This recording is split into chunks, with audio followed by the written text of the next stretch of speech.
And now we're going to live stream to YouTube.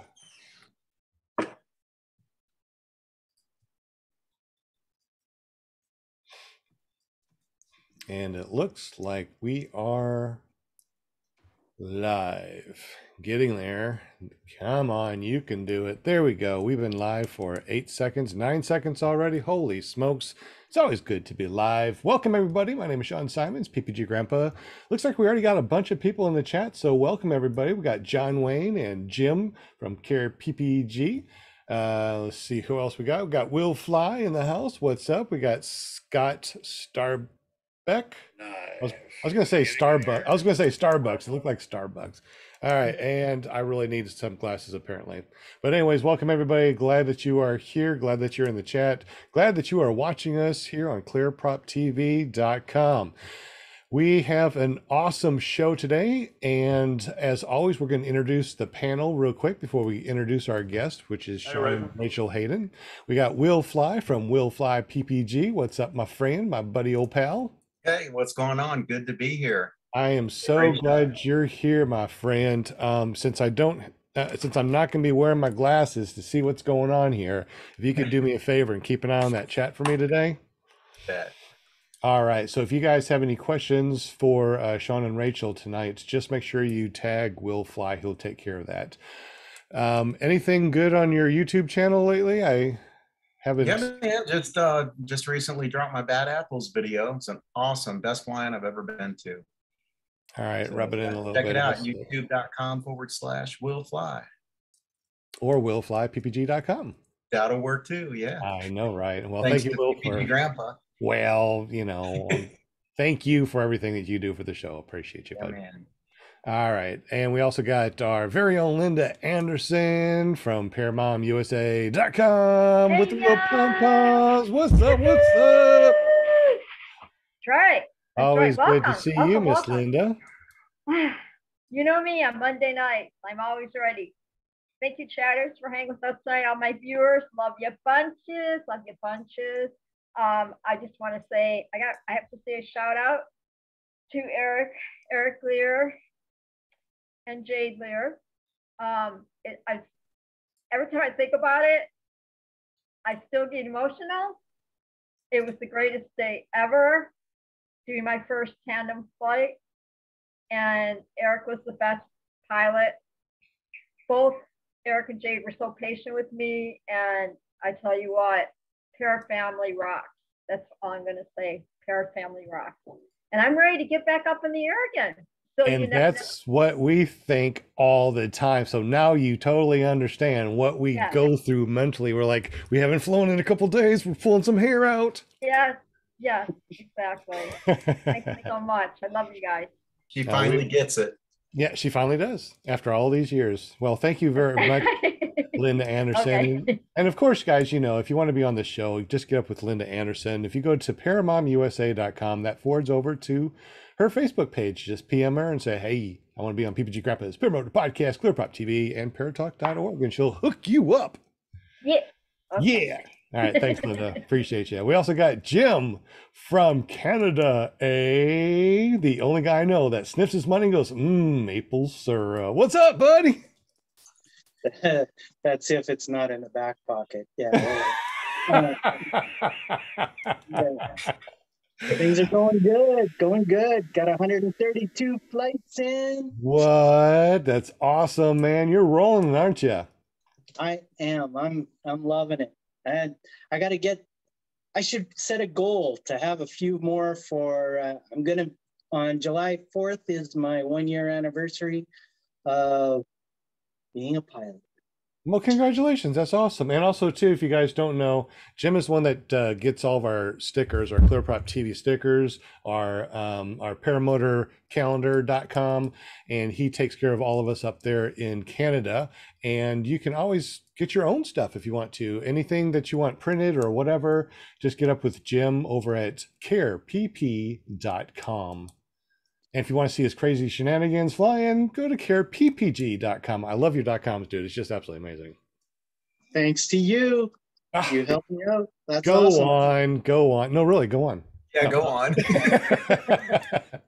Well, thank you very much, Jim, for helping us out. We definitely appreciate you. But it's not about you. It's not about me. Tonight is all about Shaun and Rachael Hayden. They've been flying. Well, Shaun's been flying paramotors for like 10 years. He's a tandem. He's got his tandem exemption. He goes out and flies foot launch. He's been all over the United States. Welcome, Shaun and Rachael. We just think that you're awesome. Tell us a little bit about yourselves and how you got into paramotoring. I've always wanted to fly. Growing up as a kid, I remember in my bedroom, I used to have F-14s and 16s, different aircraft, stuff like that posted on my wall, and never could afford to fly. I figured the cheapest. What up, Jerry? What up? I made I it. don't want to see you. I don't want to see your face right now. What up, girl? So I figured, if I ever got into sport of flying, I didn't know anything about paramotors at the time, but I did know about power parachutes. And the weird thing is about this, I was passing one day at a pawn shop and I seen a power parachute sitting outside. And me and Rachael, we pulled into the pawn shop, and I was like a kid in the candy store, I went and sat on it and looked it over, and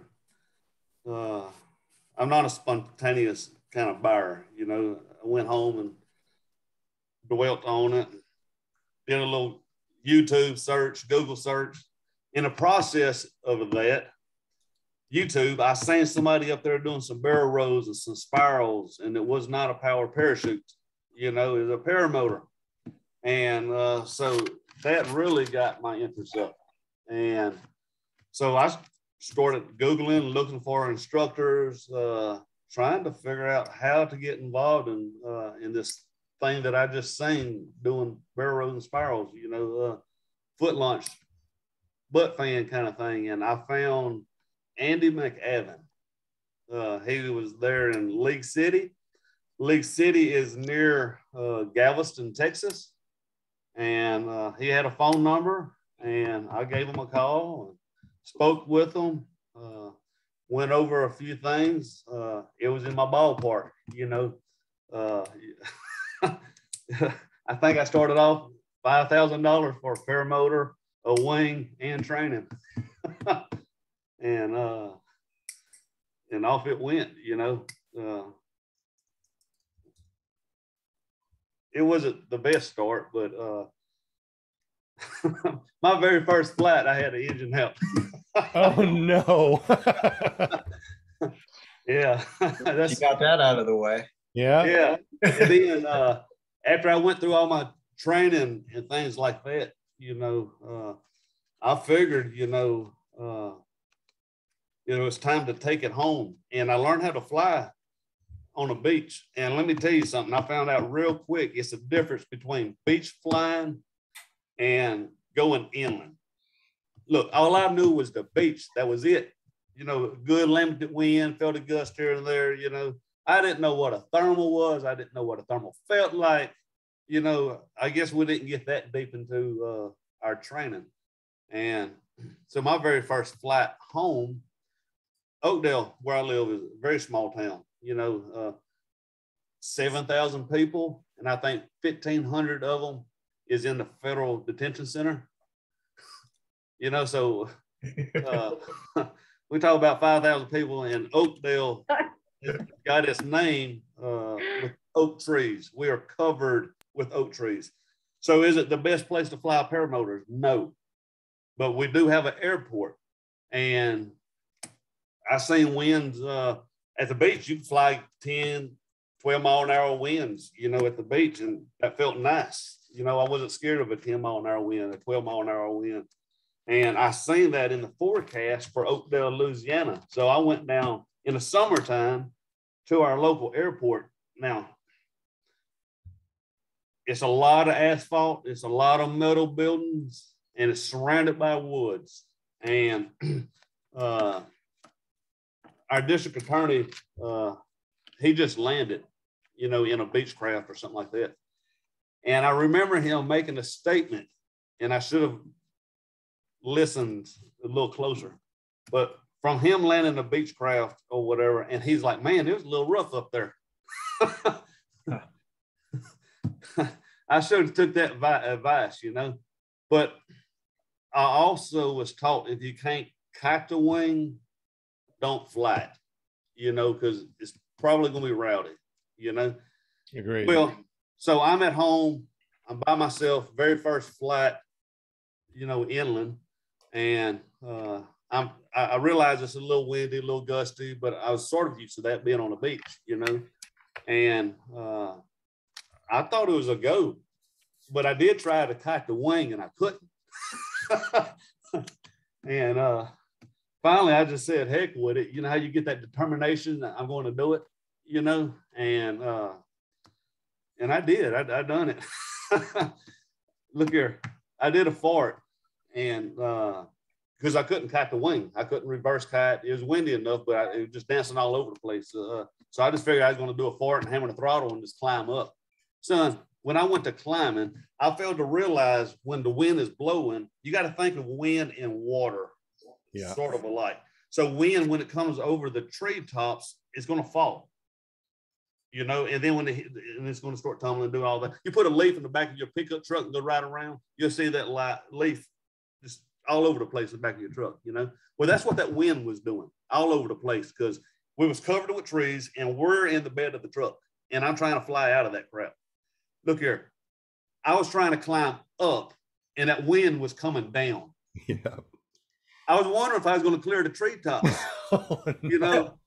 And finally, when I did, that wind was blowing. It scared me to death. I remember saying this prayer.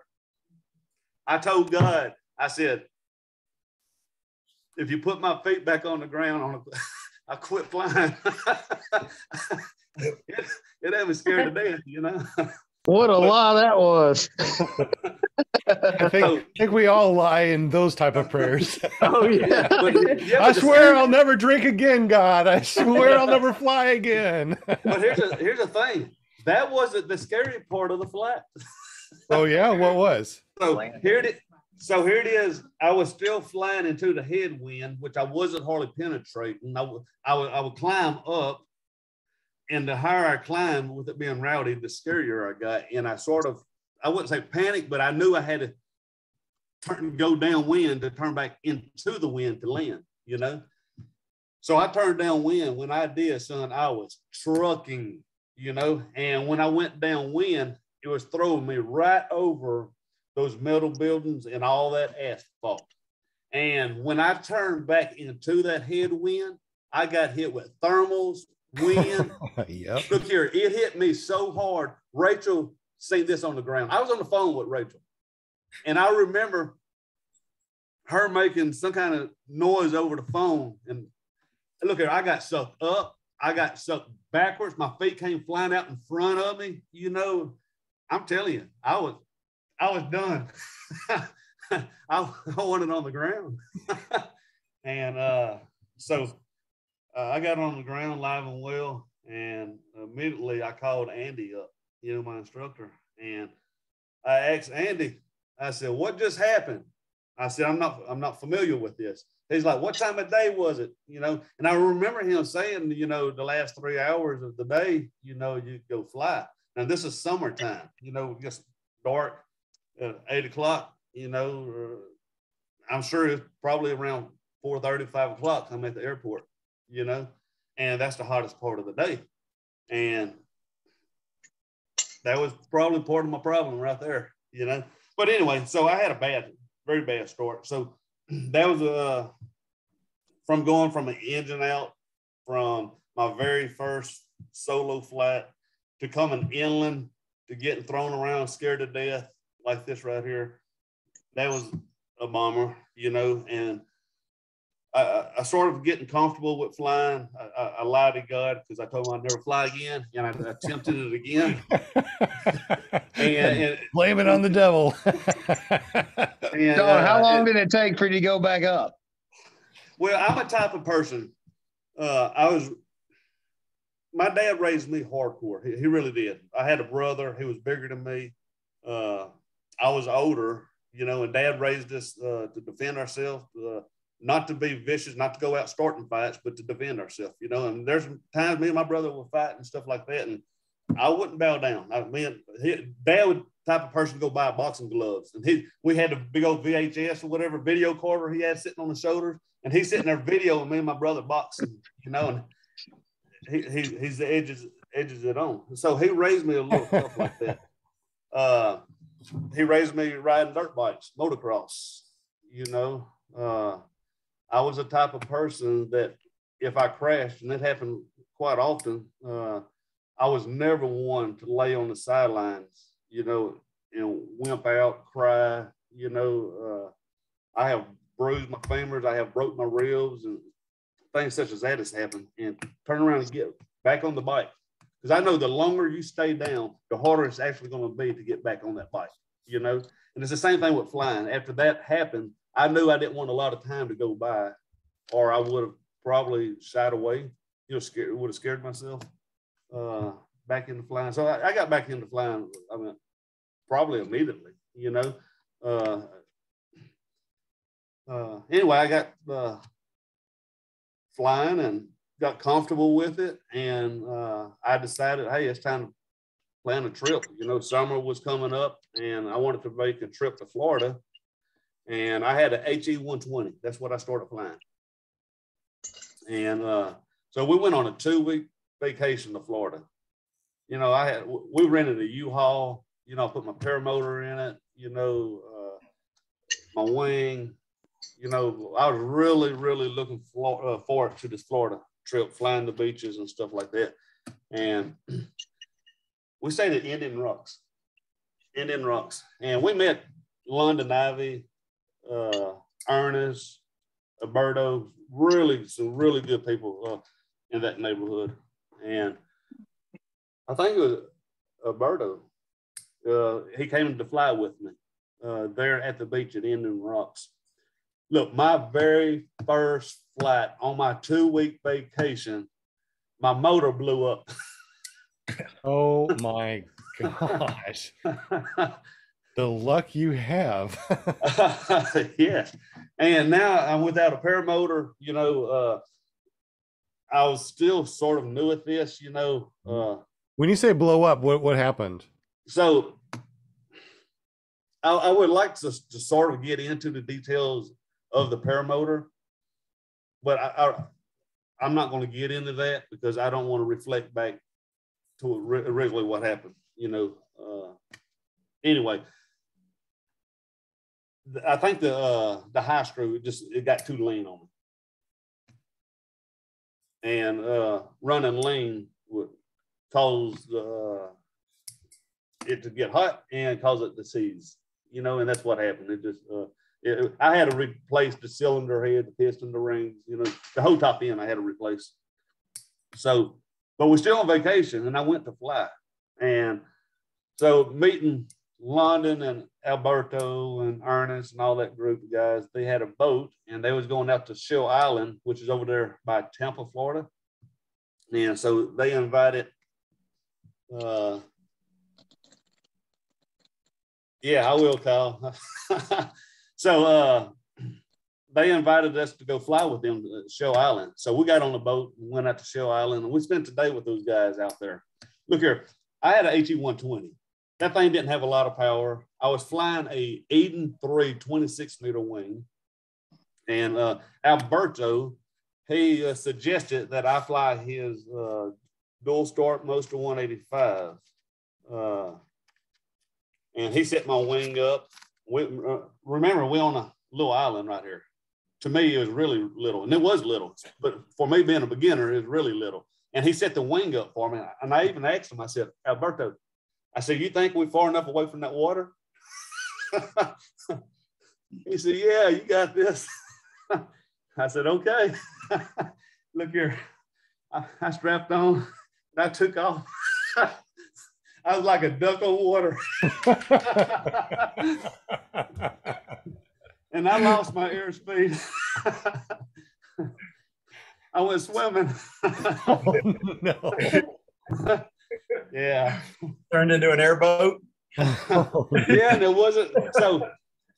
Just out of my conscience, I knew that wasn't my paramotor, so I was trying to save the paramotor. You know, so immediately I fell for it to keep the water from getting into his motor. You know, and I did. The water didn't get in his motor, but everything was electronic. You know, on his dual start. You know, for starting it, you got the electronic devices and the throttle. Well, the throttle went in the water. It got wet. Anyway, we got it out of the water, and I had to recoup. And at the end of the day, Alberto was getting ready to fly from the beach and fly back to shore, and he strapped onto it. And when he went to push that button, it lit him up. And so he ended up putting his paramotor on the boat, you know, and rode back with me and London and Ernest. And so that was my beginning of flying, you know. wow. That Very sounds scary. so Terrible. fun and interesting and scary all at the same time. A lot of people probably would have quit day one, much less the second time or the third time. Wow, that's crazy. Will Fly, is there any questions in the chat? Yeah, you got a couple. A quick one. A guy named Bill H wants to know if you know a guy named Bill H. Yeah, Bill Herman. So there's your answer, Bill H. Country. Or should I say hillbilly? And Travis DuPont said that he heard that you climbed a tree at Bad Apples to help the pilot through his reserve. Is that true? Yes. We me and actually Jerry went out there to recover. I don't even know the guy's name. But anyway, yeah. I climb ladders for a living. I do roofing for a living. You know, I was raised climbing ladders and stuff. So yeah, I went out there and extended that ladder up on the tree. And, sir. Right away, sir. What was that? I don't know. But anyway, yeah. So I climbed the ladder, and first thing I done was got the wing down, and then we worked on rigging and getting the paramotor down. So we got it down. I don't think we broke anything. Well, you got the paramotor down, right? But a guy that just today, as a matter of fact, a guy and I, Tim Entz, actually climbed that tree and got the reserve all the way out of the branches at the top. And, just today I sent Keegan his reserve back. Yeah, that's his name, Keegan. That's right. Yeah, Keegan Mold, he makes those strobes, the far out strobes. Yeah, that's right. So it's on its way, Keegan. Just sent it today. Awesome. Yeah. So I seen Kyle O'Glee a while ago. He posted on there asking for me to tell the story about the gust front. You know, so I actually got a couple of stories of gust front. I'm thinking maybe he's referring to the one here at home. Happened at a cemetery, matter of fact, about where I got laid to rest.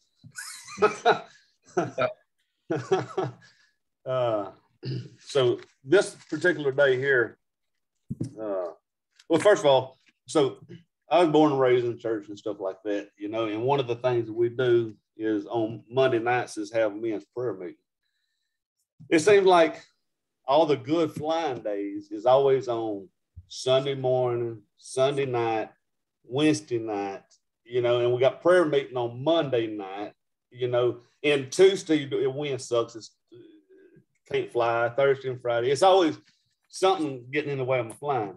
So we had a men's prayer meeting on a Monday evening, and the forecast looked really good, you know.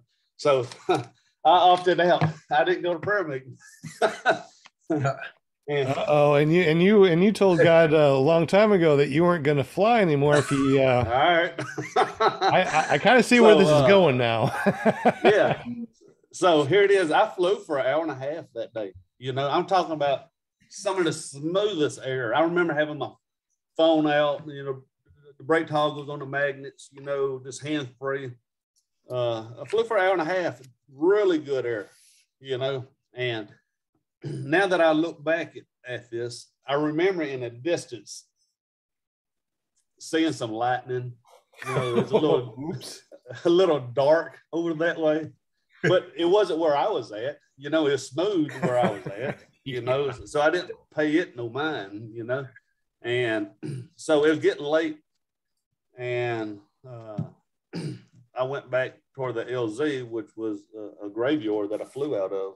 It wasn't on top of it. They had a field that had no graves in it for potential graves. But anyway, I was given permission to fly out of that. So I was going back into land. Well, there's a railroad track right there, right near the graveyard. And I was foot dragging the railroad track, putting my foot on top of the rail, you know, had traffic passing, people stop and take pictures, and, you know, and I get caught up in that and not really paying attention to the weather, what was really going on, you know. And so the railroad tracks are down below the trees, and I can't see what's happening up above the trees. And I decided, hey, it's time to go land. And to land, I had to get up and over and hit that graveyard. And when I got above the trees, I seen something coming at me that I didn't want any part of, you know. And I seen the treetops coming at me. I seen the treetops just whipping, you know, in the wind. And I was trying to get down. And so I'm treetop height, and I'm trying to go in for my approach to land. And all of a sudden, that gust front that was approaching me got me. You know, look here. So we hang underneath that wing by strings. So whatever that wing does, you're attached to that wing, you know. And I remember that wing, the left side, it must have really hit it hard, and it like picked it up and just, I wouldn't say folded it, but it slung it around, and I'm attached to that. And it just, I'm telling you, it threw, you know, people have fish stories like, boy, I caught this big fish, you know, and come to find out, I'm not telling one of those stories. I'm telling you what happened. You know, that gust front hit me so hard, it slung me up and around, almost like a big wing over, you know. I'm familiar with wing overs. I know how to handle them. And I just wasn't in control of this wing over. But anyway, it threw me up and over the wing. And with me getting slung over the wing like that, I was racing to get underneath the wing. So immediately, I remember hammering the throttle and trying to race to get underneath the wing. And at the same time, I was pulling some brake, you know, to slow the wing down to help keep it pressurized, you know. And anyway, I did. I caught it. I swung underneath the wing. I done lost a little bit of altitude at this time. And there's a 6 foot tall hurricane fence that separates that graveyard from a little pasture, you know. And I just missed that 6 foot tall hurricane fence, you know. Well, as I missed it and I was swinging back up, remember, it's still nasty air. That wind is blowing. It grabbed a hold of me again, and it swung me around.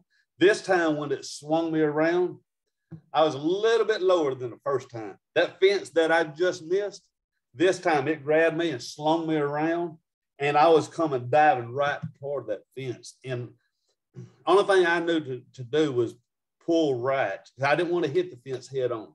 So I pulled right real hard, and I slung myself. And I got just enough of a spin to hit that fence sort of sideways, but I stuck that fence. I hit it hard. It broke my cage. It broke my prop. The netting on my cage tore. My wing landed on the fence, you know, and the wind was blowing really hard, and it just took my wing and started ripping it. And immediately I started thinking, I missed prayer meeting. and you told him that you weren't going to fly again. Yeah, I think he spanked you a bit. He didn't kill me. He just it's like, you're going to get punished for that one, buddy. Yeah, and it cost me, you know. It cost me some money, you know. So that was one time I got hit. And I remember at Fort Smith, Arkansas, I don't know exactly. I still don't know. Maybe Paul might know what I'm talking about here. I don't know. I remember before we went flying, Brenton Shaw, he was the one over at Endless Foot Drag, and he was putting this event on, and we was all paying attention to the weather, and we recall seeing something in the distance, and we didn't see it coming our direction, so we figured it'd be safe to fly. But is that the Mississippi River goes through Fort Smith, Arkansas? I don't know. But anyway, we got up, went flying, and it was a good area. It was nice and smooth. And I remember crossing the river, and we played around. Me and Michael Holiday, we were playing around on the other side.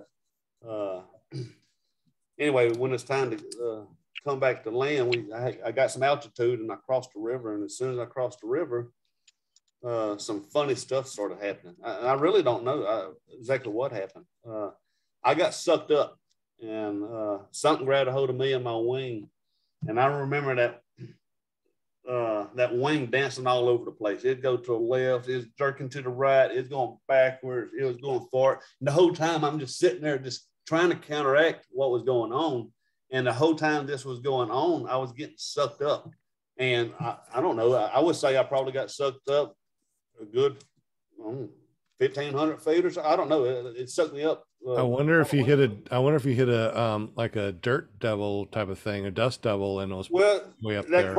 That crossed my mind. I was trying to do everything I could to get out of it. I was trying to spiral. That's the only thing I could come with. I was trying to spiral to get out of it. You know, when I got close to the ground and I thought I was clear, you believe that thing grabbed a hold of me again, and it done the same thing. It sucked me up again. And so, did you have any app, like some sort of metrics that showed you your lift, like a Skyfly High or something? No, oh, that would have been really interesting to see. Yeah, it done it to me again. And I remember this time when I got out of it and went down, I got as close as I could to the ground, and I flew back to the LZ and just landed. And I remember that flight going back, it was trashy, you know. But I don't know what that was. I don't know, you know. But that was any video of any of this by chance?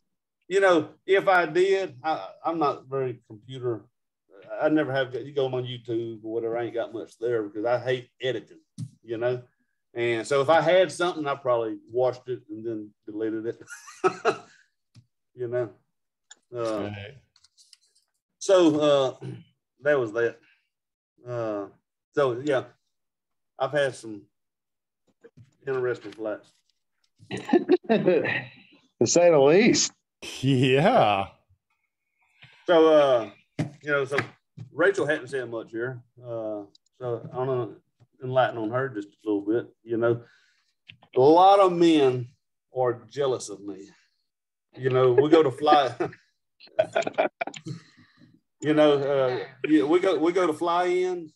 You know, Rachael, she's always there by my side, you know, but I'm telling you, when I go to lunch, she's helping me get my wing laid out. You know, she's videoing, you know, when I land, she comes running with the stuffed sack, you know, she helps me put my gear up, you know, and all these other men are sitting there watching like, man, I wish my wife done that.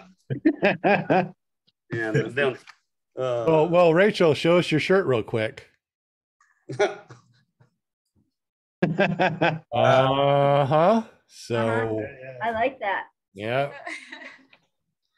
So I'm telling you right now, there's a lot of men out there done told me they would take her off my hands if she ever gets if I ever get tired of her, you know.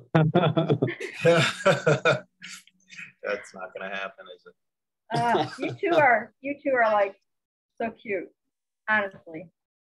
But no, I do a lot of tandem flights, you know, and she's there on every one of them. You know, she's helping me with my passengers, putting the helmet on them, putting the harness on them, snapping them in. She helps me lay the wing out. You know, she lets me know if I'm good on fuel or not. That reminds me right there of another story.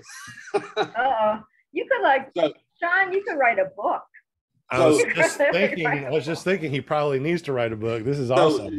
So I've been doing tandems about 7 years or so, you know, and a lot of people know me for doing my tandems as endless foot drag. The endless foot drag there in Fredonia, Kansas. They have a lot of Mennonites there, so they got the kitchen table there. There's a lot of those Mennonite. It's a family, I guess, that owns the restaurant. And I've taken every one of them probably up. The whole family, probably the workers too. But anyway, the owner of the store, the dad, he brought his daughter and one of her friends out, and I flew his sons and the other parts of the family too. But this particular day, I go take one of his daughters up, and he did tell me, he was joking about it, cut her loose, just anyway, he's trying to, I guess, play around with her, just put a little fear in her. But anyway, before we took off, Rachael looked at me and she's like, "You think you good on fuel?" I said, "I don't know how much I got." And she was like, "Well, you got about that much." And normally at these fly-ins, we take them up about 15, maybe 20 minutes, And not every person I take up is fun to take up, Some people are socializing with you. They laugh, they cut up. Some people don't say nothing. They just staring around, Sometimes it can get a little boring, So, but anyway, she was pretty fun to fly. I cut up with her. Time got away from us. And we had a good flight. Well, on the way back in, I noticed nobody else was flying. The wind picked up, and here it is. I'm out there doing a tandem in that strong wind. And when we going back to the LZ, I told her on the intercom, I said, "Look here, we're going to do a low flyby. That way your family could take some pictures." Nobody else was flying, so I didn't have to worry about other pilots being in the way. And so I was going to get down low so her dad and them could take some good pictures of her, We just got back to the LZ, and we was flying right there by her daddy. And we're flying low, maybe 4 feet off the ground. And all of a sudden, that motor went chuck. Oh, no. And I was going downwind. And we was moving. Like I said, it was so windy, everybody else done landed. And so we're going downwind, doing a tandem, 4 feet off the ground. And that motor died on me because I ran out of fuel. And it was Rachel's fault. Are we talking about a foot tandem now or a trike tandem? Yes. Oh, yes. a foot? Oh.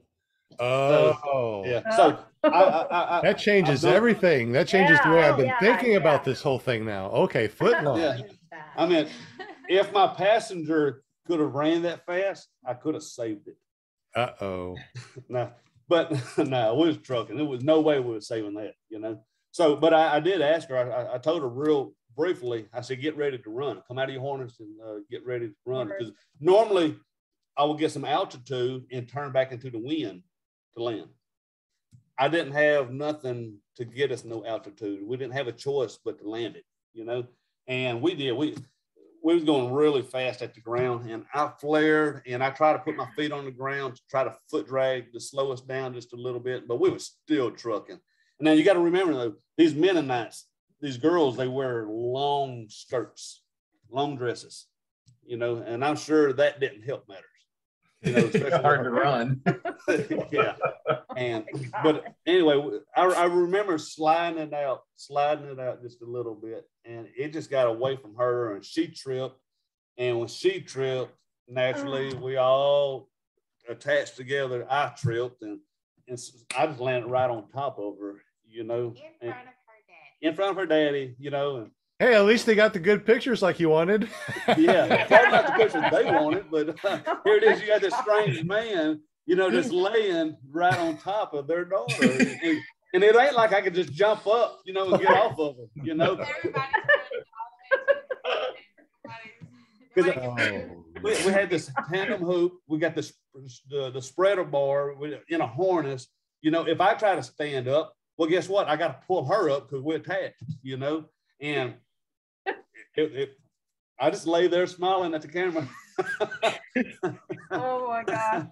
But I remember asking her, I said, "You okay?" And she was laughing about it.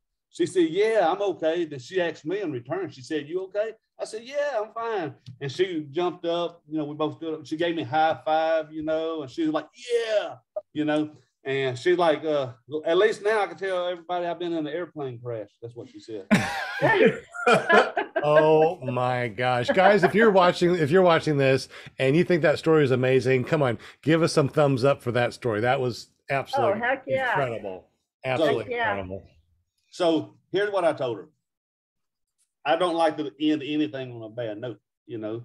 So it was too windy for the rest of the day to fly. So I said, look here, you come back tomorrow, and you know, we was charging people, you know, to take them on these introductory tandem flights, you know. And I said, look here, you come back tomorrow, we're going to take you back up, and we're going to land this thing the way we're supposed to.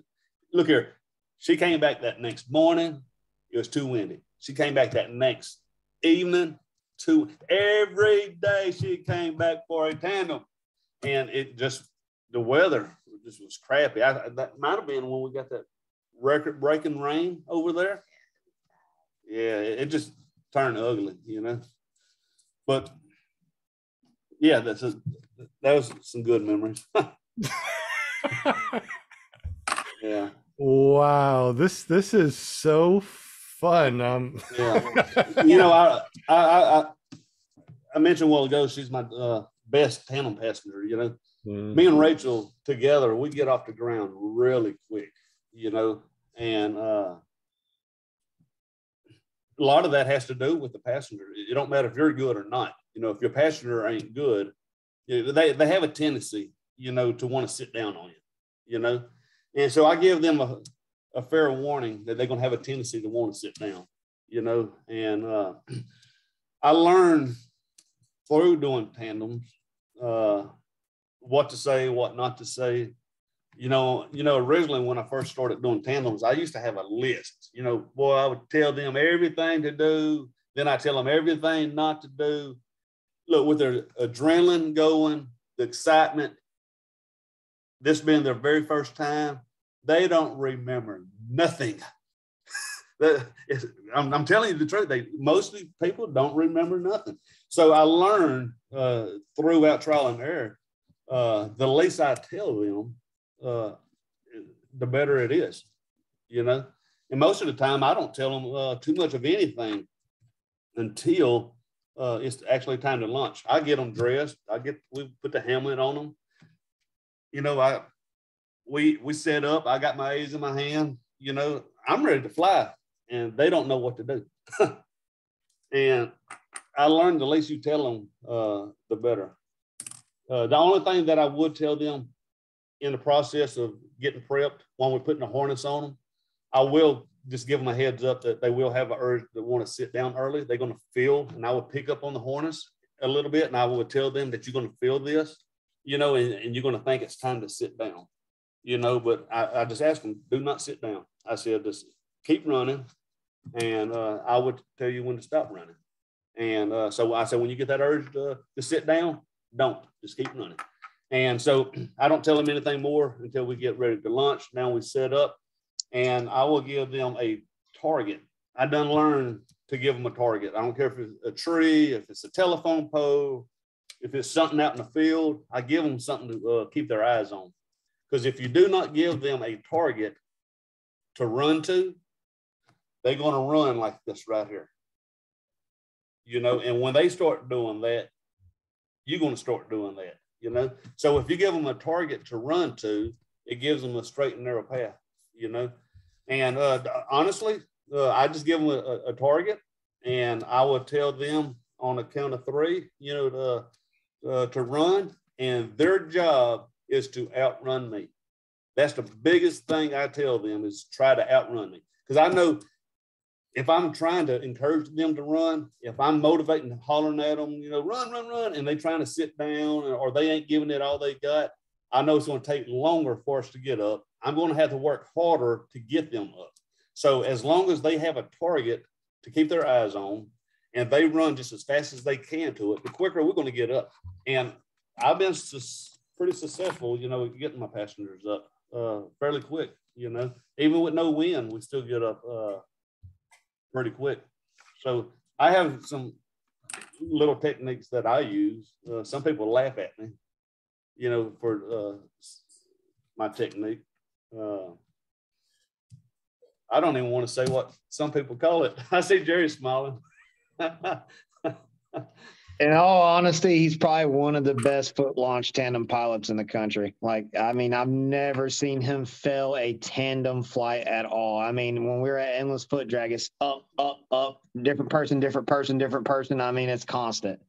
Like, I mean, so if I was gonna tandem foot launch with somebody, Shaun's like one of two people in the country I would actually go up with. So we're going to talk about this just for a little bit. We're going to get off of it because there was a post about this, and I didn't even comment on the post. And if he's watching right now, I want to say a name. He's going to know who I'm referring to. You know what? I am going to say a name right here. He's a good friend of mine, and he's taught me a lot. So there's a lot of things that I've learned that came from him. But he will not take ownership of something that I do that he laughs at. So when I do tandems, I learned a long time ago doing tandems, that wing is twice as big. So it takes twice as long to get that wing up. It takes twice as long to get that wing loaded, you know? And a habit that I made before from flying smaller wings would be get the wing up, brake check, and then on the small wings, we want to stay in the brakes or whatever, because they're small, they get loaded very quickly, and get in the brakes, and that helps get us lift. It helps get off the ground quick, right?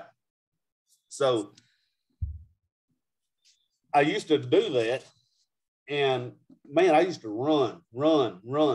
And what I was doing by pulling brake, I was not allowing the wing to get loaded. I pull brake, you know, and it was wanting to stall the wing out. It was like it didn't know what to do, fly or come down. Because if you pull brake, you know, so I would have to run hard enough, fast enough, long enough, you know, to get it loaded, to get lift. And the longer you run, the more of a chance you're going to have of your passenger falling on you, you know? So I learned to actually let the wing come up, stay on the A's longer. But when I get the wing up, I will brake check because I want to stop the wing from surging. But once the wing gets over my head, again, we're talking about tandem flying here. Maybe other people have different approaches on this. This is my approach. So I'm not telling anybody what to do or how to do it. But when the wing gets over my head, I'll brake check to keep it from overflying. But I come down. Now I know where the wing's at. I don't have to look up. I don't have to see if the wing is even. I don't have to look to see if one tip is collapsed. I don't have to feel for any of that. Because one of the things I do is not a hard power for it, but I do throw some prop blast in my wing when I go get take off running. It helps get wind into the wing, which helps it get up a lot quicker. And I hammer the throttle and we take off running, but I will go hands up and let the wing get overhead, and I start building some airspeed. Now, the part that where people laugh at me, and I want to say a name, that's Matt Miller. He calls it the chicken flap or something like that. Because what I do, I'm filling the wing. So if you see me doing tandems, you see me doing this right here, you know, and maybe it's a bad muscle memory. I built it, and I couldn't stop it right now if I wanted to. It's just the way I trained myself. But what I'm doing, I'm going hands up because I know I need to let that wing fly. Because if I pull brake too early, I'm going to stall it out, and we're going to have to run even further, you know. So what I'm feeling for is making sure the wing is over my head, and I would know if the wing tip is tucked or if the wing has went left or right, because you will feel the brake pressure. You know, if you feel it on one side and not the other, well, your muscle memory, if you're good enough, will counteract without looking at the wing. But so I learned to let the wing fly, but I'm feeling the pressure in the wing is what I'm feeling for. Right. So there's a little bit of pressure, but you're not pulling brake or anything. You're just feeling. Yeah, but well, if I pull and hold it, I feel that I'm going to stall that wing out and not allow it to get loaded like it needs to get lift. So I'm running like this right here, and I'm feeling for that brake pressure. When I feel the pressure that I want, when I know that I got enough pressure in it to get lift, then I will pull and get the lift. So that's what I'm doing. I know sounds like a really good. That sounds like a really good thing to do, though. I mean, Yeah, I get laughed at about it, but hey, it's something I do. It might be ugly, but it works. But you get up every time, just like Jerry said. Oh yeah. I get up very quickly, But that's what I'm doing. If you ever see me doing tandem, and you see me flapping like a chicken, that's what I'm feeling for. I'm feeling brake pressure in that wing, and when I feel the pressure, then I would go into it. Here's a good example, and I ain't going to call this guy out. He's a good friend of mine. Is he?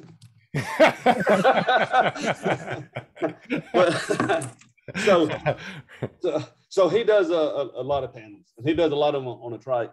Last weekend, now he had everything going against him. He's a grown man, he's not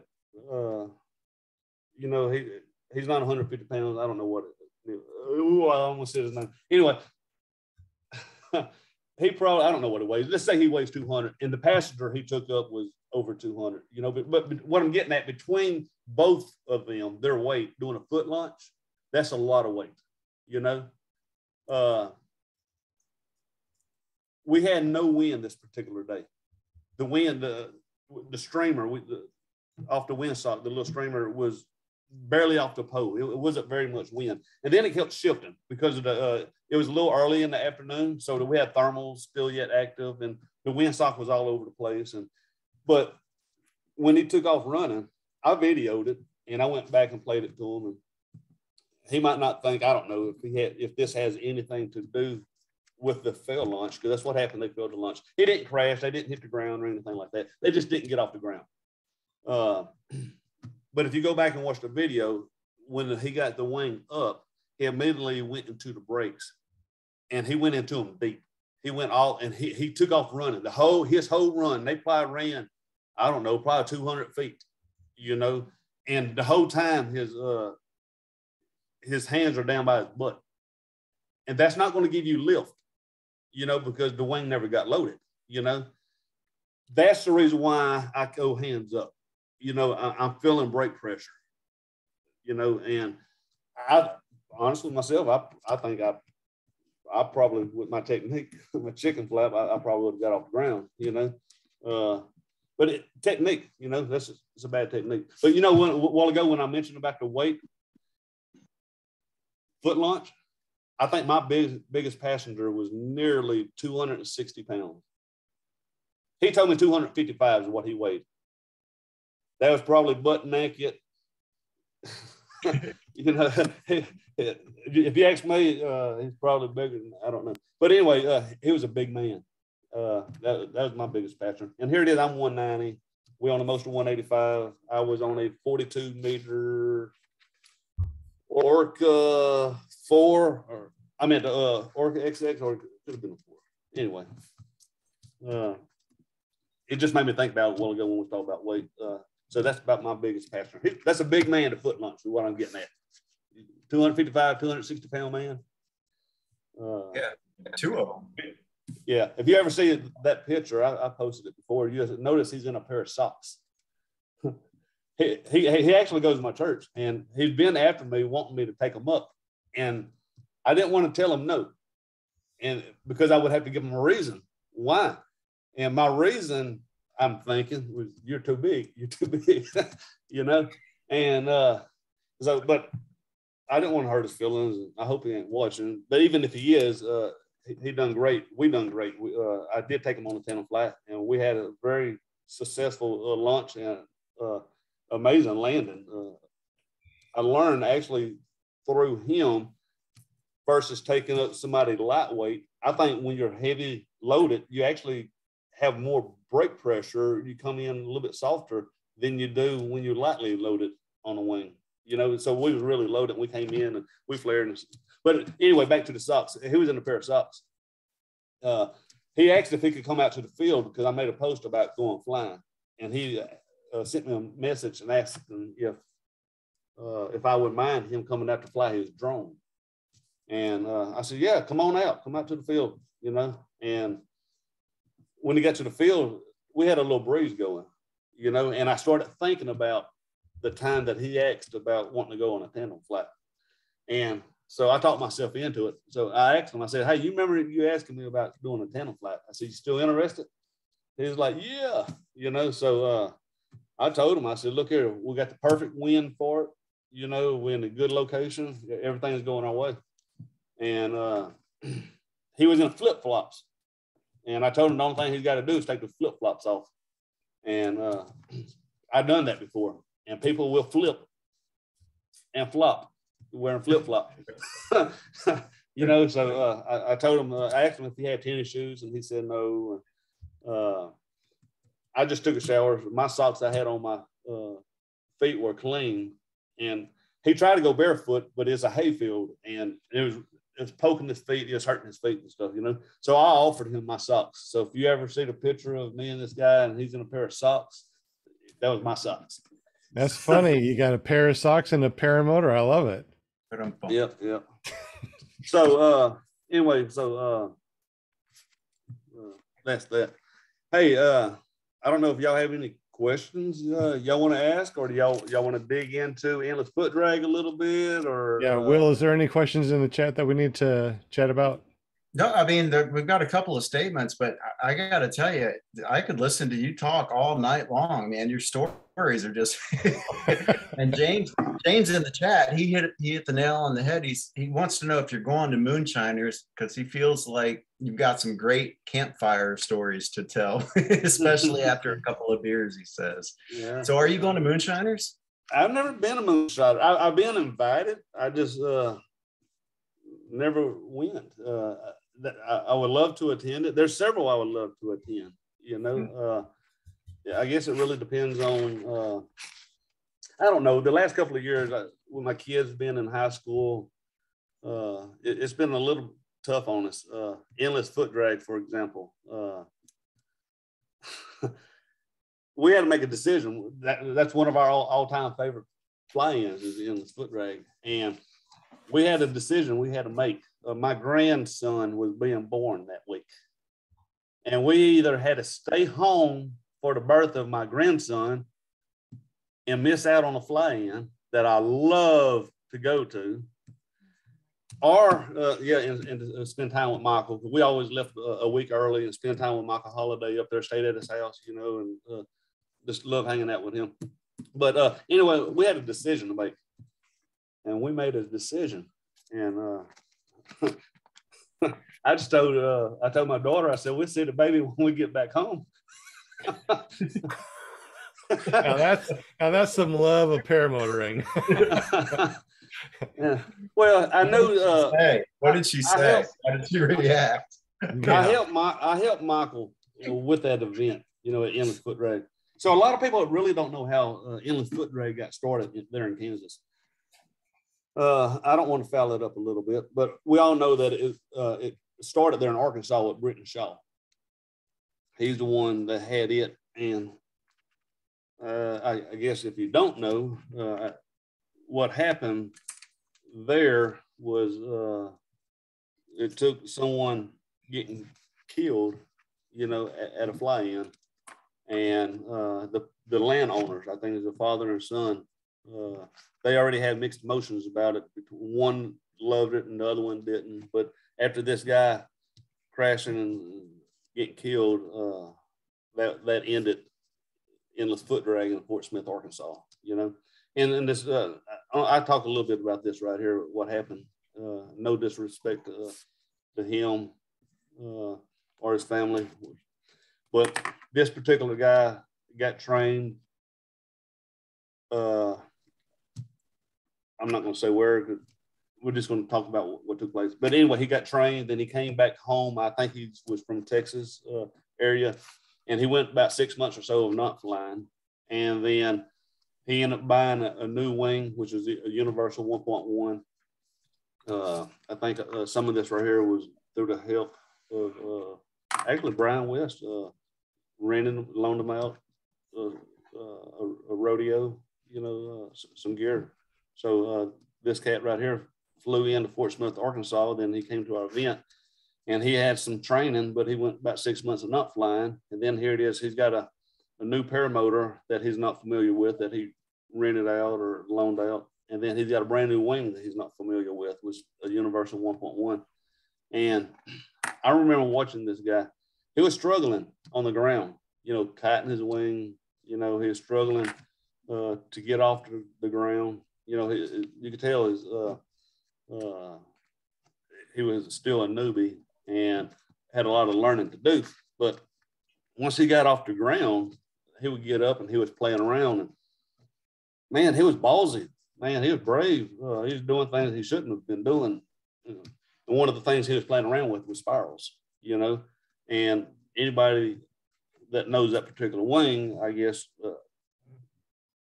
don't quote me, but if I'm wrong, tell me I'm wrong. But if you're playing around with spirals, and you do pass out, that wing, from understanding, will lock in to a spiral. It won't come out, And that's pretty much what happened. He was told over and over, quit playing with spirals, quit playing with spirals, quit doing this, quit doing it. And he kept doing it. And the guy was playing around with spirals and obviously passed out. And that was the end of that. I was up flying. Matter of fact, I think it was me and Britton Shaw and Kyle Lee and Michael Holiday. And I don't know, it was a good handful of us. We were doing a cross country flat. And I remember getting Rachael calling me, and she told me that someone just got killed, and she told me it had something to do with Brian West. That I knew what she was referring to, Brian West, with the guy, that got the equipment from Brian West. So I understood what was going on. But the other guys we was doing the cross country flight with, I wanted to call them and give them a heads up. Hey, we need to turn around. We need to get back, So I call Kyle Lee, and so we in the air flying, the wind, probably bad reception, cutting in and out. And the only thing Kyle Lee got out of this was Brian West and killed, So he spent the rest of the flight back to the LZ thinking Brian West got killed. And it wasn't Brian, and I think maybe he called Britton Shaw and told him, and we all rushed back. But anyway, what I'm getting at, so we lost our privilege of flying in the foot drag there in Fort Smith, Arkansas. And Britton Shaw passed that on to Michael Holiday. Prior to Michael Holiday taking over endless foot drag, me and Michael was trying to plan some type of event. We talked about doing a cross country flight from one side of Kansas to the other. And we made posts, on the Paramotor forum, about trying to create some kind of event. And from understanding, I guess, Britton Shaw seen that or got wind of that, regardless, however it took place, Britton got a hold of Michael Holiday and asked Michael if he wanted to host endless foot drag. And so that's how Michael Holiday ended up taking over endless foot drag there in Fredonia, Kansas, And I tell you, that town of Fredonia, Shannon, the one, she's Shannon Thomas, she's over, she works with the city with the Chamber of Commerce, that city over there, of all places I've been to, they really look forward to this event, endless foot drag. They put posts out. They let their community know about it. I've been to all sorts of different fly-ins and never really seen a community really come out and participate. There at Fredonia, Kansas, we put bleachers out, and these people, you got to understand, these are a bunch of country folks. I'm talking about country. They coming out in their flannel shirts and boots and, like they came straight out of a cornfield, and, so when they see, probably half of them did. Yeah. And so these people, they're not used to seeing paramotors, seeing anything fly such as that, Matter of fact, that airport that Michael ran the school and stuff that he had, or the event, was pretty dead over there, you know, so the city ain't used to seeing much of this. And when we started this event, Michael had to twist arms and you go to the city and explain to them what paramotors are. Anyway, so he got the city on his side. And after we had the very first event, the city liked it. They loved it, you know, and the next year, the city was putting flyers out. The city was putting posts on Facebook out. The city was showing up. You know, they were showing up for panel flights. They would line up on the bleachers. You know, they'd be sitting out in their vehicles. They had a dirt road. You'll see a line of vehicles down a dirt road just because they couldn't get into the LZ area. You know, and watch. You know, the city really took a liking to this event, and then, you know, ultimately we know what happened to Michael. You know, Michael, he loved endless foot drag with a passion. You know, that was his thing. You know, he was retired. You know, he didn't work anymore. He held a school, you know, there in Fredonia. He did some work with Power to Fly, you know, Kalmatula. You know, he done some sales and worked with Gravity Paramotor with Shaun and Bill and Garrett and them. He had a lot going for him, and Michael loved to fly, you know, and he ended up started flying these little Delta wings, you know, and he wasn't getting away from paramotors. He just loved flying. He was just looking into something else, you know, that would fulfill his excitement. And he hadn't too long got his license from flying these Delta trikes, you know. And I remember when he got sick, I remember his very last flight, he was sick when he went flying. And he didn't know it, but that was his last flight. But he really looked forward to putting this event on. And just a couple of weeks before our last event last year, he passed away on us. And so last year was a very emotional, you know, fly-in. Thanks to Damon Turner, Cameron Klein, Rick Spittler, Shannon with the city, you know, Martin Henderson, Air Boss, you know, everybody stepped up to the plate, you know. It wasn't our first rodeo. We was there helping Michael before, but after Michael passed, after talking to Michael's family, they wanted the event to continue, you know, and so we've done that event, you know, in memory of Michael, and we had some of Michael's family show up to the event. We had a memorial for him. Even Brent Shaw, you know, he came, he flew over, he participated. We did a little a flight all the way around Fredonia.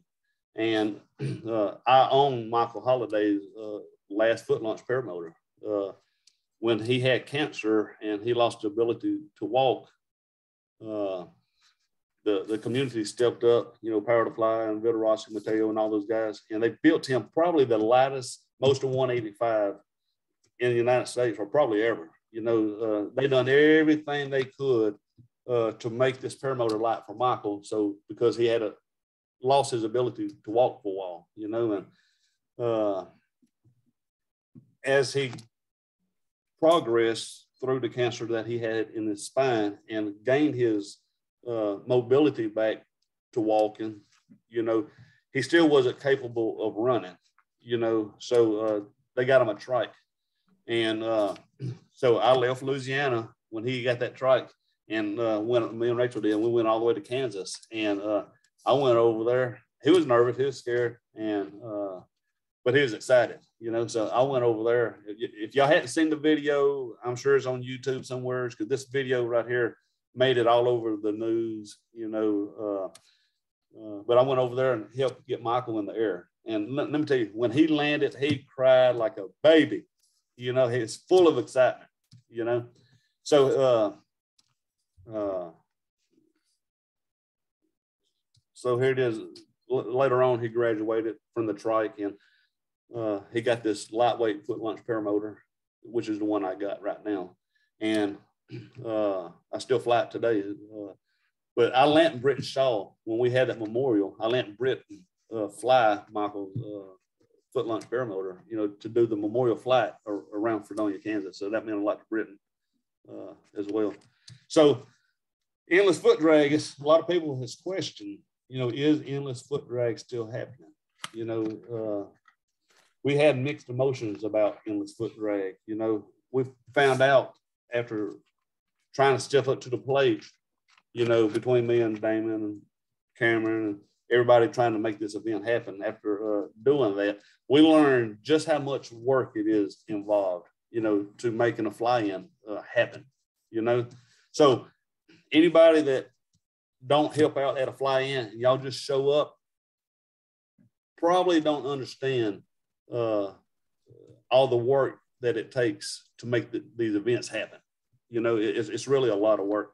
And so there's a lot of work that's honestly sometimes underappreciated, you know, until you get your hands on it, then you'll really realize. So last year we had our hands on, you know, and we found out real quick that it was a lot of work. And for a little while there, just a few months ago, we was beginning to wonder, you know, if we could carry on our day jobs, you know, and still make this event happen. Damon puts a lot of work into this. You know, he has a job other than trying to host this event, you know. And he called me and he told me, look here, I just don't know if I could do this, you know. And so he was trying to pass it on to someone, you know, because he just, between him working and trying to make the event happen, there's just going to be too much on him. You know, we asked Cameron Klein, you know, Rick Spittler, you know, we talk about working men here, you know, and everybody had the same problem. I was asked, hey, do you want to take over endless foot drag?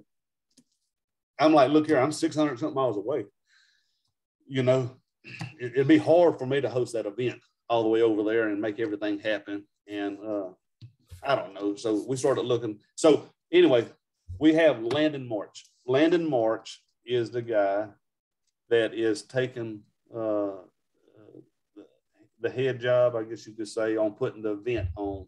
He is obviously, I don't know what part of Kansas. He's within, I think, an hour of Fredonia, Kansas, you know. So Landon March is going to see to it. He's going to oversee the fly-in. It is still going to happen. The endless foot drag is going to take place September the 19th through the 25th. Hey, I've got a question for you, Shaun. I've never been to endless foot drag, but I have been to Bad Apples, and you've been to both. How would you compare the two? Okay. You're going to make me open up another can of worms right here. Oh. Well, no, I mean, it's something that's on my bucket list, and I do want to go to endless foot drag. So here's where we at with this right here. I'm going to try to get into this without getting into another subject. So hopefully I don't detour. Endless foot drag,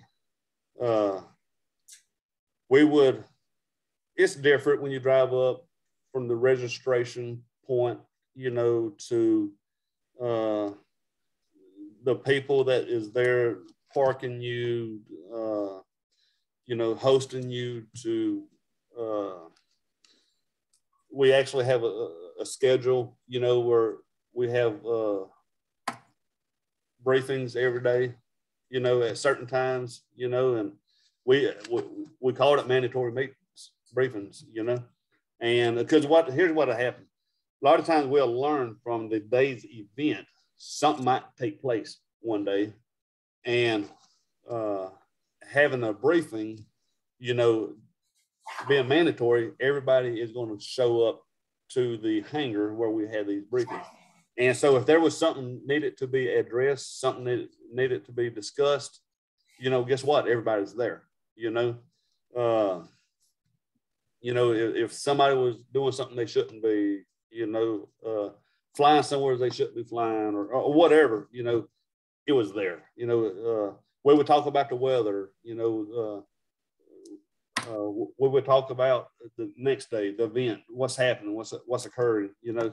endless foot drag, I would definitely say was Jerry. You've been to both, you know, so we was probably more informative there at endless foot drag, a little bit more getting together. You know, we would have classes throughout the day when nobody was flying. You know, we might have Chris Santa Croce there. You know, he is someone that when he speaks, everyone listens. You know, that don't happen with everyone. We had Kyle Oakley, you know, he would have a class, you know, and they done a little bit of that at Bad Apples too. But so I'm not knocking anything.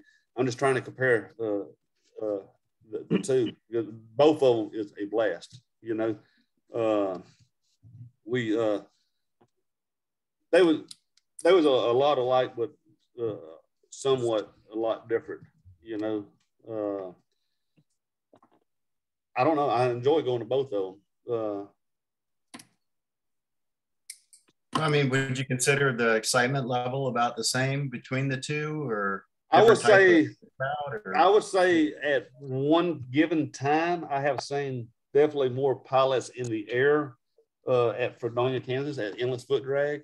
You got to understand, though, first of all, Endless Foot Drag there, Fredonia, Kansas, is nothing but pasture. It ain't trees. It's pasture after pasture. You know, you ain't got road except for houses, buildings, or something like that. You know, we have a very big LZ. You know, once you get up, you know, you get out and about, fly high, low, it don't matter. You know, where there in Alabama, they got a really nice LZ. I'm talking about perfect, the way they got it mowed, and but there are a lot. Lemonade water. Yeah, Amanda, you make sure you fix that lemonade for Jerry right now. But so they're Bad Apple. There's a lot more trees.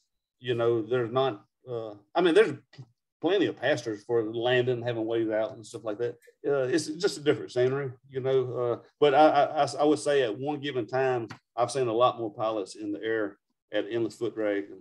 But let me tell you something, people just love to hang out. I remember staying up to 2 o'clock in the morning out in that field, and we was out there trying to ride bicycles. That big old one-wheel bicycle had a wheel on about 4 foot diameter. Any of y'all ride that? You know, I wasn't brave enough. I got on it, but I couldn't reach the pedals, so I was pushed around. So yeah, I mean, there's excitement. You know, the people at the events is what brings the excitement. You know, you can participate, you know, in it, you know, and socialize and walk and introduce yourself and just look here. These are some of the best group of people. These fly-ins, I hadn't really found myself, you know, like an outsider.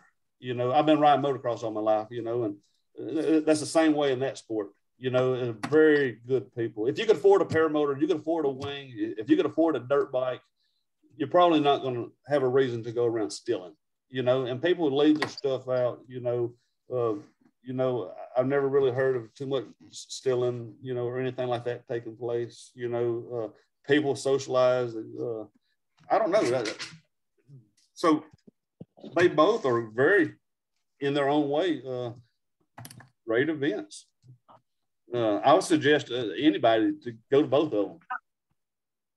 Yeah, they're my two favorite ones to go to every year, especially since they stopped Palm Bay. To me, the biggest difference of Endless Foot Drag versus Bad Apples, you can fly higher winds at Endless Foot Drag. I was watching Shaun do tandems going up and then just going backwards and then like go up and then fly backwards and then come down. It's like swooping. It's almost like beach flying in a sense in Kansas. Like we were flying what, Shaun, 10 mile per hour winds? Look here, you call it whatever you want, but me and Matt was the only two people up flying. And this right here is about 1 o'clock during the middle of the day. And the wind was blowing pretty good. We was up, you know, up to 600 feet, the wind was trashy. But above 600 feet, it was just as smooth as it could be. Now, I said it's trashy. it was just more bumpy. It was not where it was not flyable. It was definitely flyable. Who was out there flying it? But above 600 feet, man, it was like glass. It was just as smooth as it could be. But, you know, I got a Phoenix 5 a watch and also an app and stuff on my phone. We up there doing tandems and flying 10 miles an hour backwards. So we up there doing tandems and we up there doing wingovers and stuff, you know, flying backwards. Look here, airspeed is, we're just a bubble in the sky. That's all we are, you know, and the wind was very smooth. And we out there midday, me and Matt doing tandems, flying backwards 10 miles an hour, you know, and getting a kick out of it, having a blast. So, yeah, I think you could fly in higher winds, I guess you would say, there in Kansas, just because of the. It's more laminar. Yeah, it's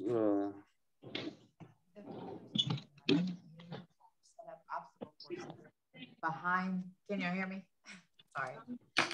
They have the farmers around there at Endless who are really like nice and get involved in the sport. They had one farmer who came up to us and he was like, I set up an obstacle course for y'all on my farm behind the runway for y'all. And I was like, really? He's like, yeah, get them to fly over and they could do the obstacle course. I was like, okay. And then they had another farmer come over and he's like, I'm having this big event at my home and I have a big field. I done cut the grass for everybody to fly over there and land. He said if they don't have the fuel to go back, he said I have a big old huge trailer. I can bring them back to the LZ. You know, he's Wow. like, it was really nice. And he had a live band and everything at his farm and he wanted everybody to go to it. So you got to understand, when she said country folks, we talk about country. We talk about the real deal. They was not playing George Strait. They was on fiddles and banjos. All right.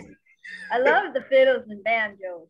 It was him, his wife, and his kids was all playing instruments as well. So what they had set up there, they had like a 40-foot gooseneck trailer that their family and other people that played instruments would be on that trailer, and they was having dinners on the ground, you know, and playing music.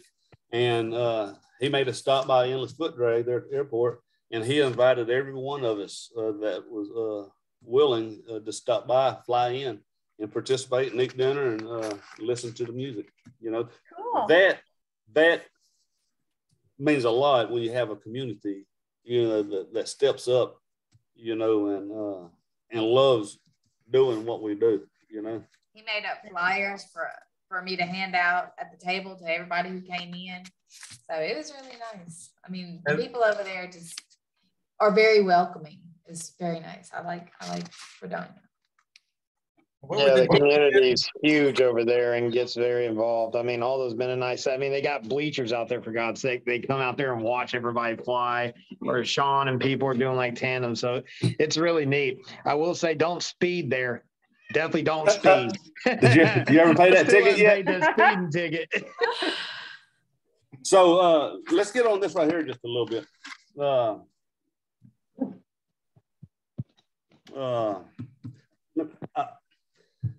So at Endless Foot Drag, when Britt and Shaun used to have the event, it used to be called Endless Foot Drag Competition. I don't know if any of you guys recall that, but we would actually have a foot drag competition, you know, and it wasn't just a foot drag competition. We had a bean bag like drop. We had a target, and we would have to go up and see who could drop it on the target. You know, that was a competition course thing that we had. We would have spot landings, you know, where you go up a minimum 300 feet and you got to kill the motor, and they would have a target, you know, on the ground, and they would actually measure from the target to where you landed. And so they had competitions, and people won trophies, and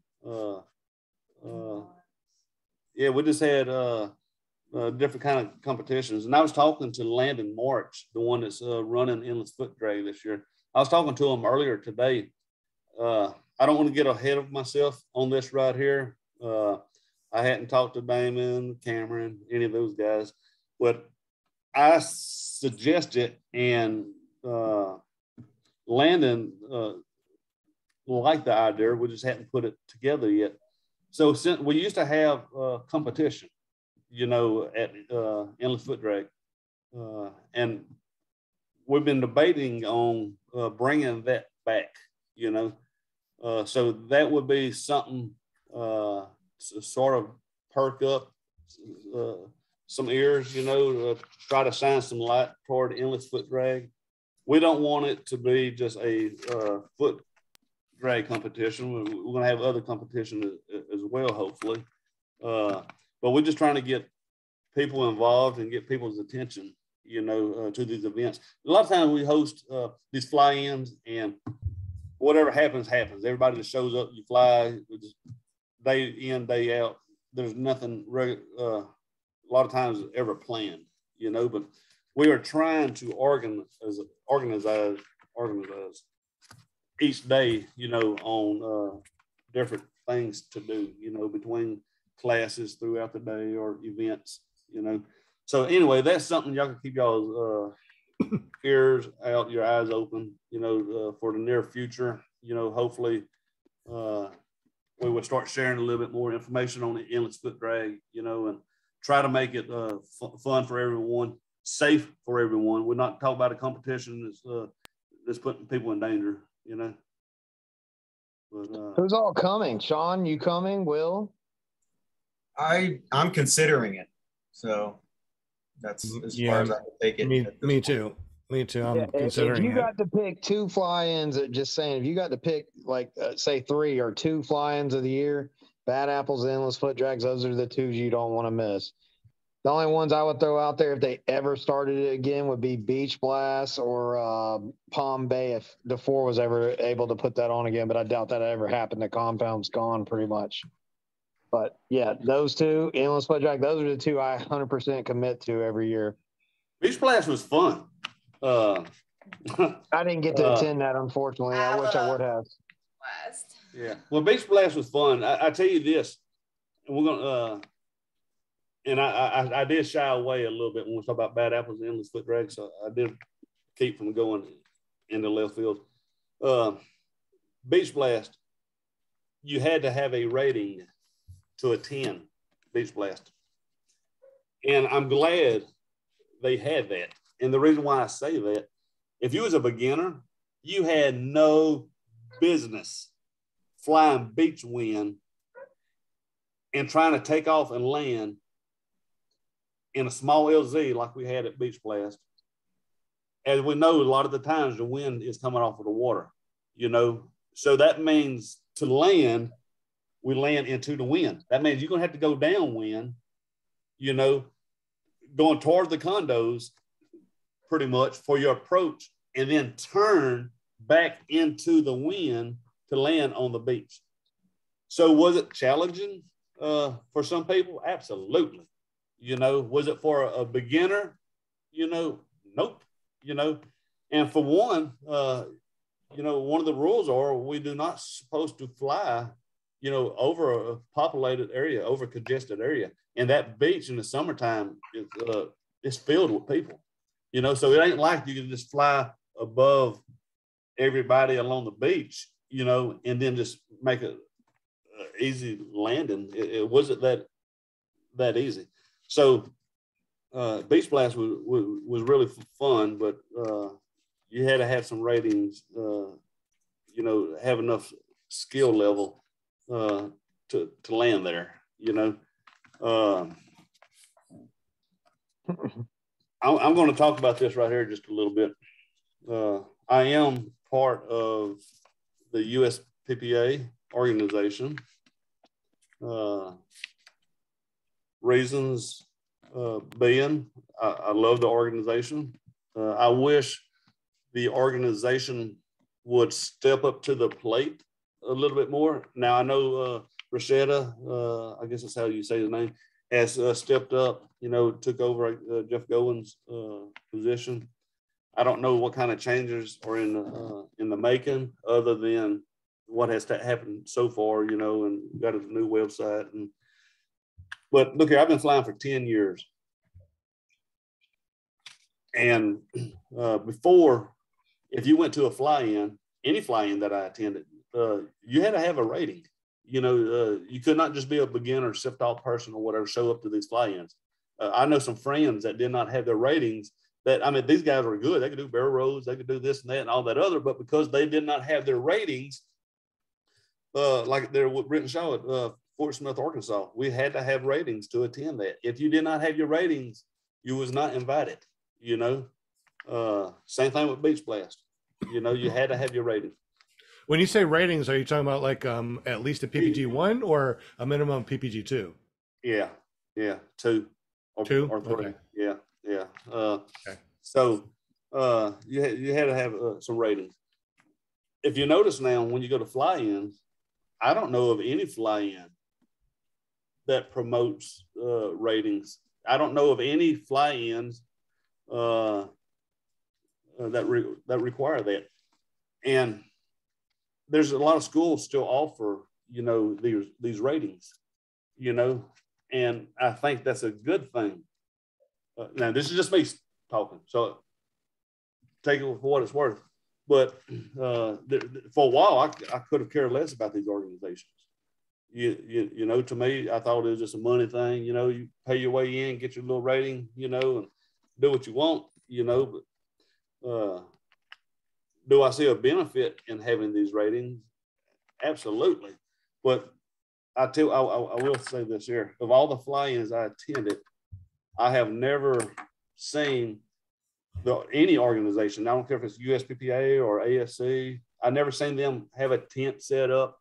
I never seen anybody out there promoting the organizations. You know, honestly, I wish that if we're going to push for these ratings and get people involved, you know, I think every fly-in there is, you know, that they ought to have a tent set up. They ought to be promoting, just like they got dealers and distributors, you know, you got different schools and stuff. They out there, you know, got their tents and set up, you know, promoting their school.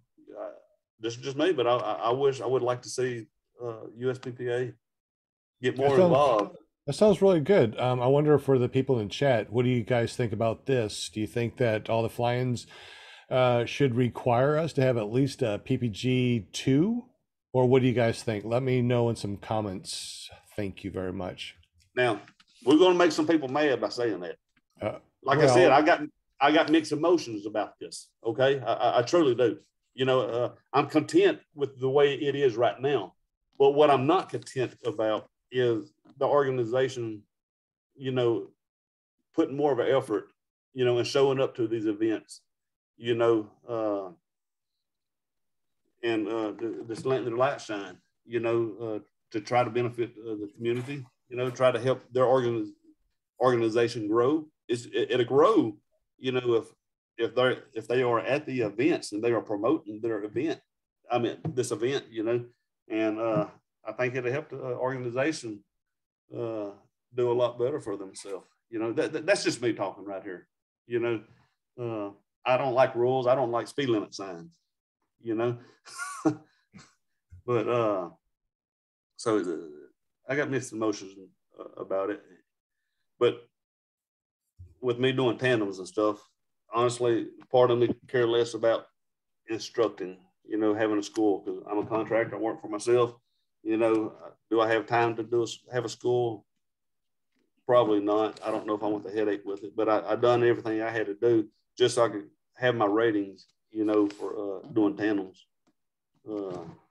That's the reason why I went through the organizations and got what I got, you know.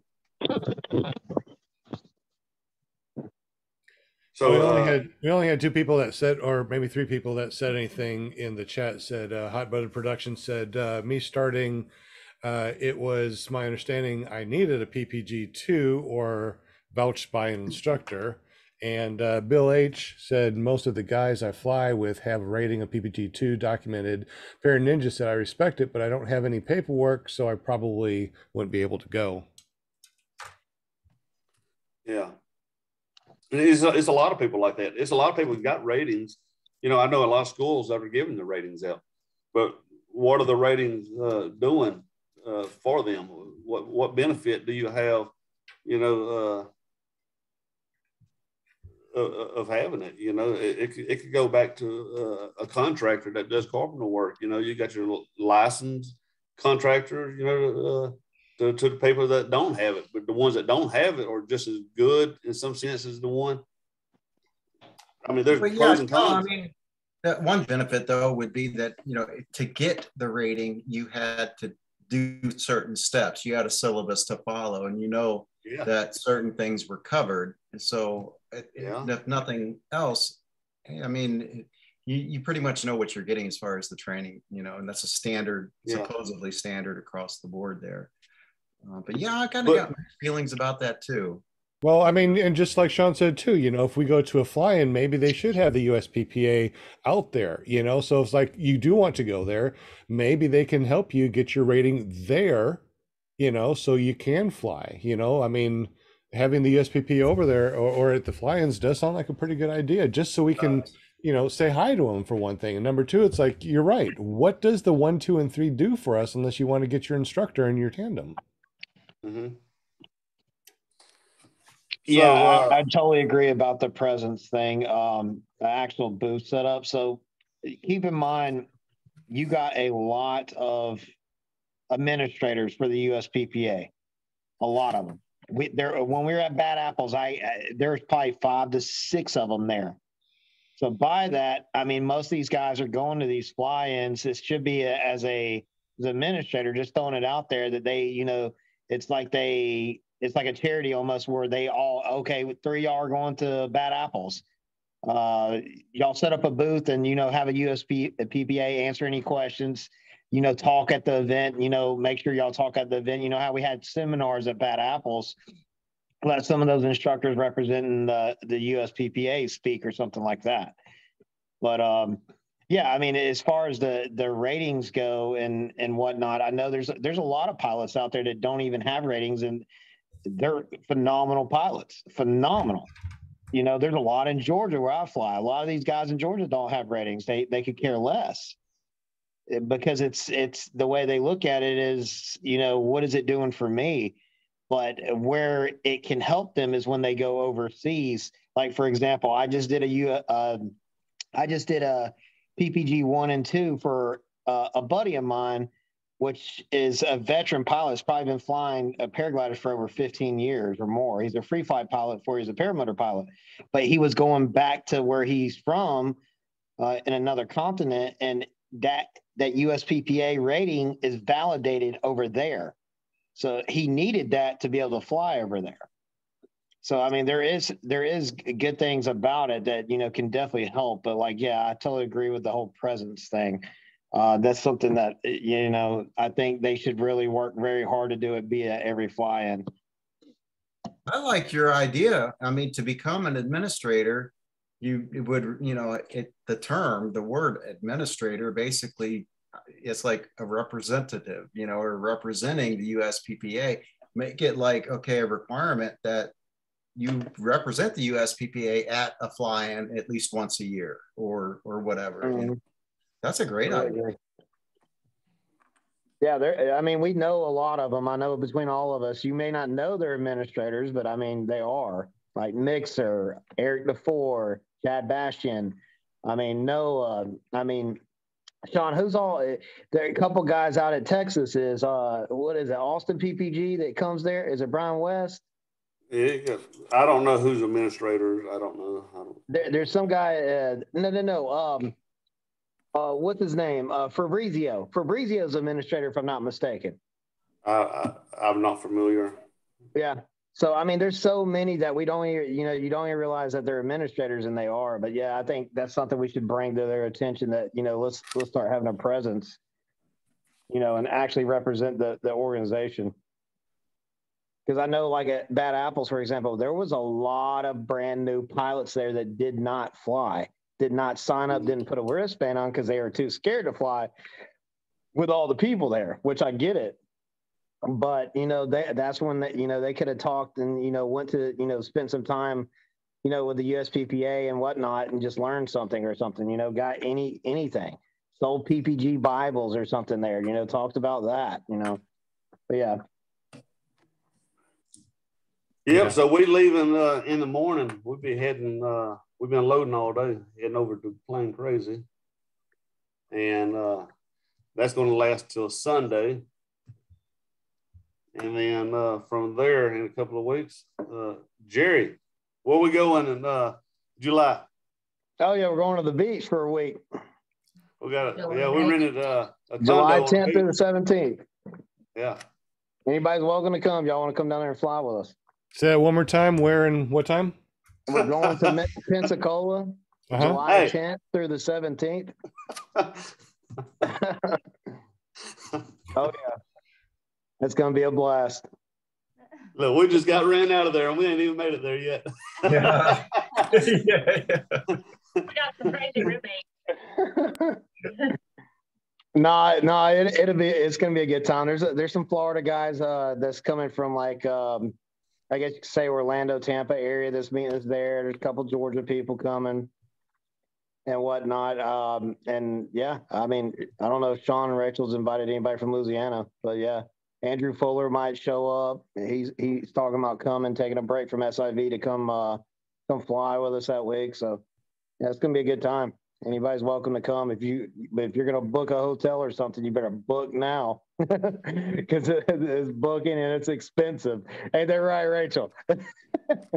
Yeah, so we can't bring no crawfish because crawfish season is going to be out. Yeah.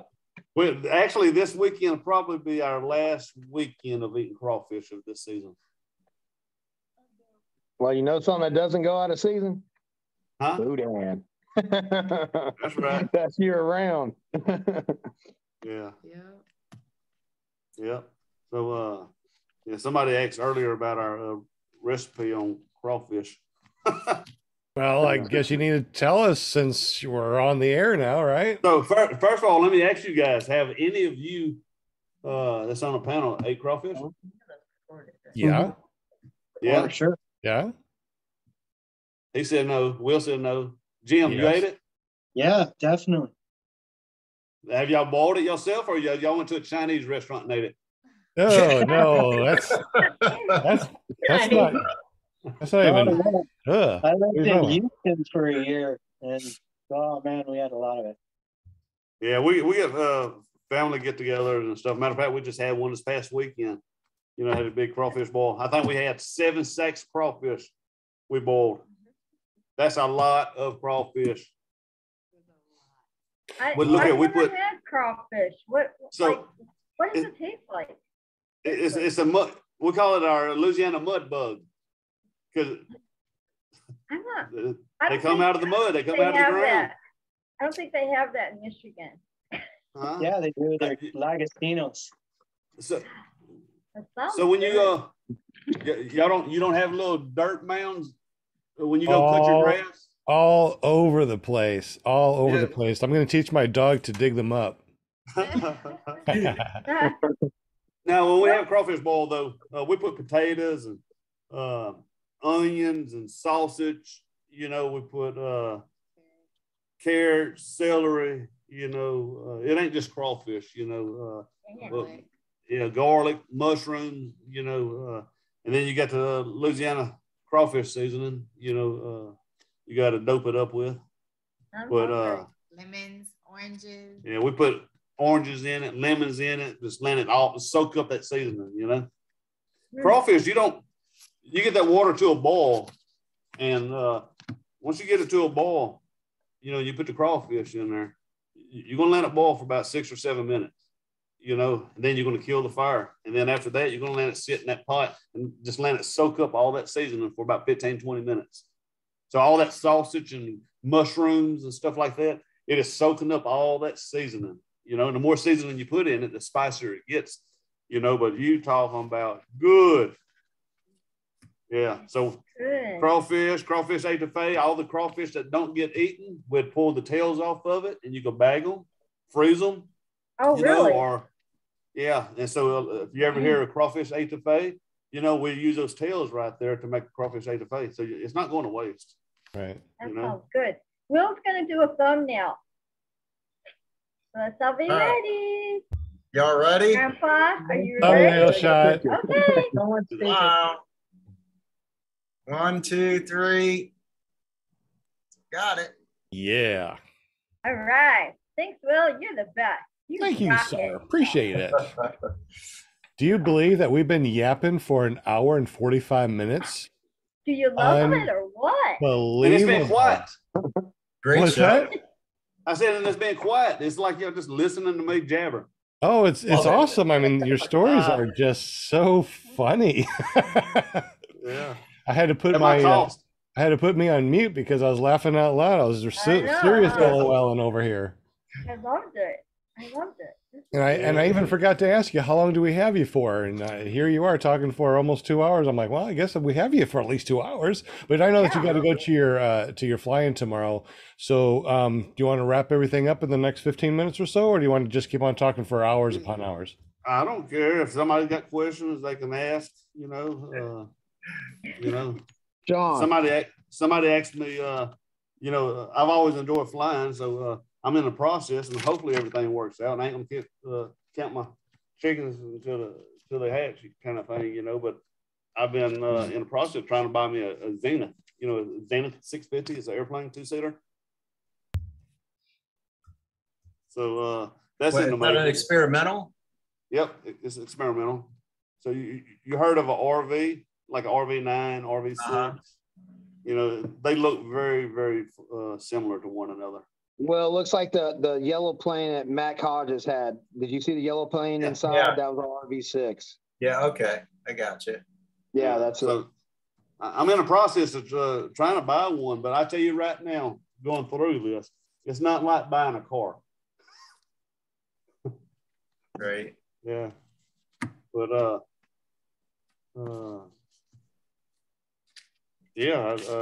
think I made some notes, and I think I've pretty much hit. Oh, I'll tell you one thing I hadn't hit on a little bit. We might end it right there. I don't know, but like I said, we're not going to say any names. But at these fly-ins, sometimes we all got rules and guidelines, and not everybody follows rules,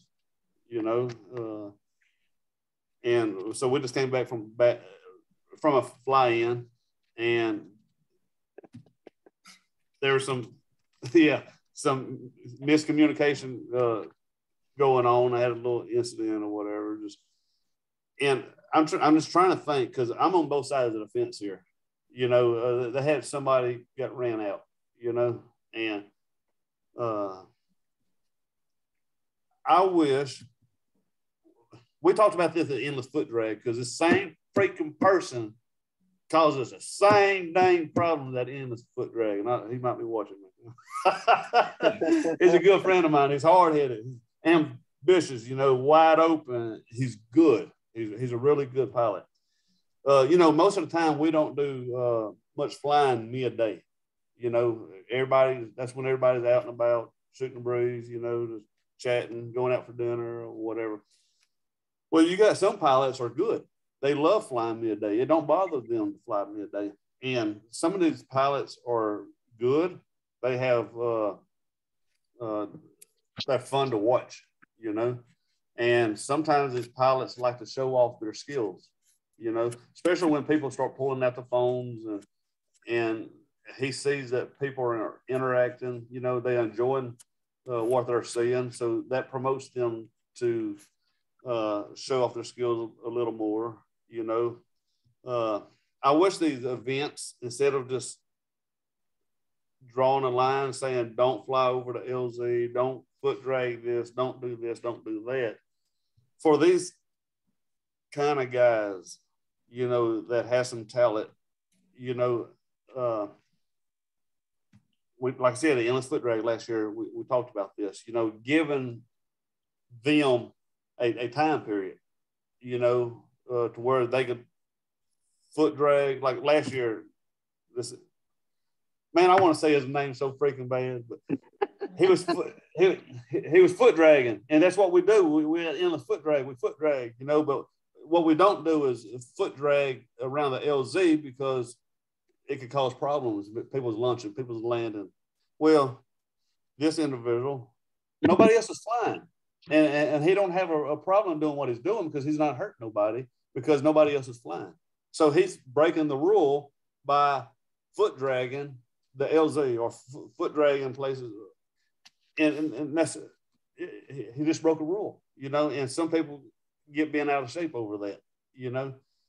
I wish these events would open up a time period and allow somebody such as him, because this, I mean, he was doing figure eights, foot dragging, his feet never coming off the ground, and in the process of doing a figure eight, turn around and he'd do a wingtip drag, you know. I'm just crazy skills, you know, and he likes the attention, you know. Instead of getting mad and kicking these guys out, if we were to give them a window, you know, an opportunity, you know, when nobody else is flying, you know, let them let their light shine. Let's let them cut loose, you know, and do it in a safe environment. That way everybody's happy. You know, he's happy. He's getting to show it off.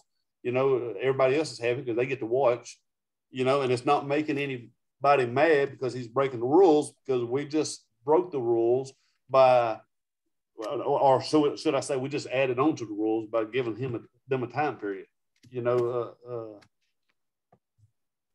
So does anybody follow what I'm saying? Absolutely. I think that's an amazing thing to do. I mean, me personally, I think that's great. You know, if it's midday, or, I mean, usually this person flies midday because really good skilled and stuff like that. Mm-hmm. So if you are flying midday between 11 and 2 or whatever the time period is that nobody is flying, yeah, have fun. I think that'd be perfect. You know, that's when the more experienced pilots should go up anyways. Yeah. I just hate it when I see somebody that has talent like that, you know, and then they railroad on.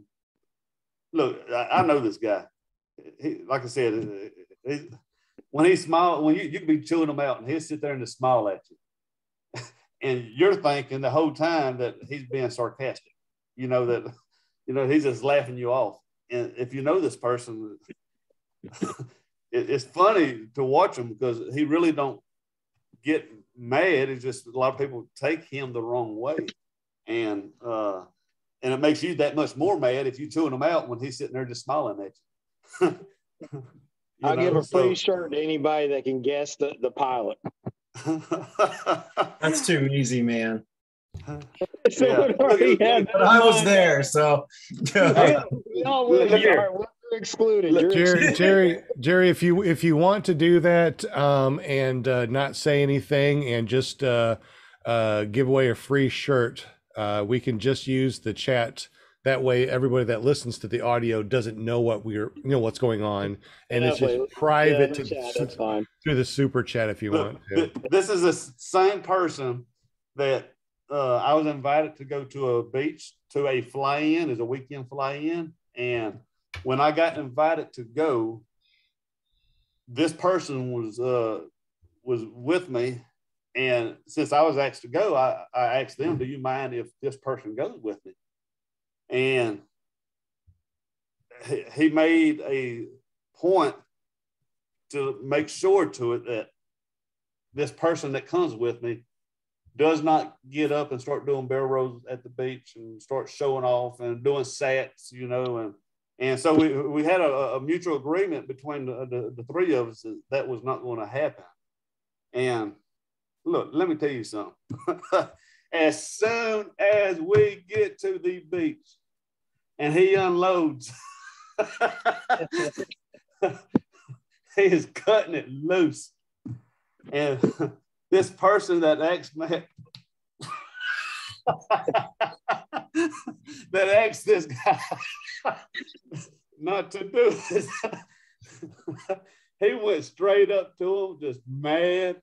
And he told him, this is your warning. You do that one more time, I'm going to ask you to leave. It don't matter where this cat goes. He went to beach blast with me. You're not supposed to foot drag the LZ. And the mayor was out there and he foot dragged the LZ. And John Black, he's the one over beach blasting. Sure enough, he called this guy up. He kicked him out, you know, said he got to go. And so me and this guy, we went down the road to another LZ, you know, for about a day and a half. The wind was trashy. The guy there that was doing the tandems was really backed up, couldn't do the tandems and stuff like that there at Beach Blast. They got in a bind and they needed somebody that was good at doing tandems. So this person just got kicked out. The next day got called back. And hey, you know, hey, you mind helping us out doing some tandems over here, you know? Look here. As soon as we got there and walked on the beach, I seen John Black walk right up to this individual and put his arms around him. I took a picture of that. I had to. I still got the picture. It don't matter where we go. This person will, he will break the rules. But so I just figured at these events, you know, if we can open up a window, because that's what they want to do. They want to show it off. They want, you know, let's let the cat out of the bag. You know, let's let them. You know, I would agree with that wholeheartedly. But until that point, I kind of feel that the rules apply to everyone. And then once they've changed, you know, then have at it. You know, so but that's what I'm talking about. Well, let's make some modifications to the rules. The rules don't change. You know, let's not flow. But when we have a time period such as this right here, when nobody else is flying, because most of the time, the reason why we have these rules, especially around the LZ and stuff, because we got people trying to launch and land. You know, we got beginner pilots there. It's all about safety. You know, we don't want nobody out there getting hurt or feeling uncomfortable, you know, and being put under pressure. So, but midday, well, these cats ain't flying anyway. Mm-hmm. You know, so during this time, when they're not flying, let's open up, let's bend the rules just for this time period. Let's give them a 1 hour window, you know, to go out there and cut loose, mm-hmm. you know, because nobody else flying. They're not hurting anyone, you know. I'm making a suggestion here. I'm on both sides of the fence here because I help out at Endless Foot Drag. Let me ask you a question, Shaun. So if let's say they had that 1 hour window made available, would this person stay within that 1 hour window and not? Well, if you have a good air boss, like we do at Endless Foot Drag, we got guys out there with vests, you know, and I'm telling you right now, anybody knows Martin Henderson, he does his job. He's a really cool cat, you know. He can get along with anybody. But if you break a rule, Martin is going to chase you down, you know? So when you got somebody like Martin involved, he takes his job being air boss very seriously, you know? When you, Martin will conduct and make sure everything is to schedule. That's just the way he works. We got rules, let's not break them. But at the same time, let's give them an opportunity, you know, whatever that time period is, you know, to cut loose. You know, let's cut them some slack. It sort of sucks, I guess. Like for this guy, I know he asked for it. He went out there and done things he shouldn't have. But he just made a 600-something mile trip, 12-hour drive, and then he wasn't even there just a couple hours and got kicked out. You know, so I'm just saying I'm on both sides of the fence here because I do help run Endless Foot Drag, and I also are friends with people such as this guy right here that's hard-headed, you know. So if we can open up a window for them to do their thing, that way everybody's happy. Everybody's happy. I think it's a great idea, and the reason being as well is because it shows the people who are going that it's only during a certain time. It is acceptable. You can do it during that time, but we don't want you to do it any other time. And it protects everybody else. I think it's a wonderful idea. And it reiterates that it's not appropriate at certain times. That's right. That's right. And again, if you break the rules outside of that, when you give them a window, well, look here, if you break the rules, you know the consequences, you know? So abide by them. There's nothing wrong with having my rules. only concern is that if the rules were changed and then they weren't followed, you know. So, but I think it's a good idea, you know. Again, that's where you got to have some good air balls. You know, you would have a certain time period, you know, you get your gear together, you know, and when I flag you and give you permission to go, you go, you know. And that's a really good idea too. And also too, you could actually have a sheet of paper with, you know, the times of things that are going on, you know, during that day, you know, this period, this time, this time, this time. And if you want to foot drag, if you want to do acro, it's between this time and this time only, and you need a special wristband. That's right. Showing that you have the skills. Maybe that's when they say, hey, you need the ratings to be able to fly to do this particular thing. Yeah, I know, like Endless Foot Drag, we always have events at certain times and stuff like that. But this right here will be one of those events.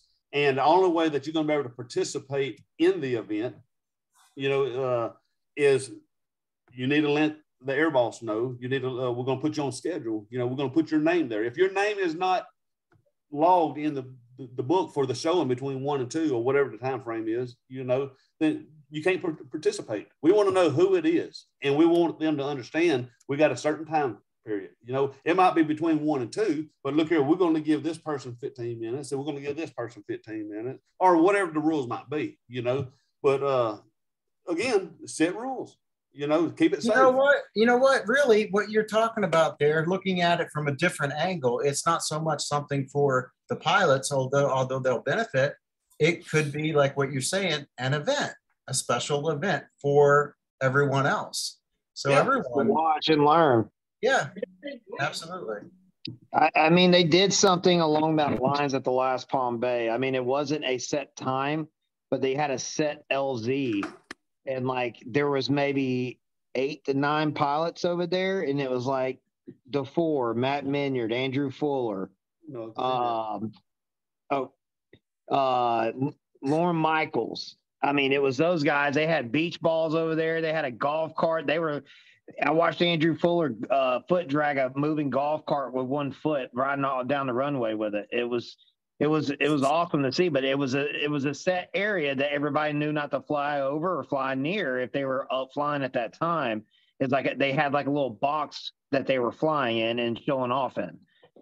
But I totally agree with Shaun on that. Like, I mean, we should definitely do something like that at a fly, and I'll definitely bring it up to the Bad Apple organization to do something like that. I don't know if they'll you know, be inviting to it, but yeah, definitely try. And you know, if y'all want to end this on a good note, it might be a bad.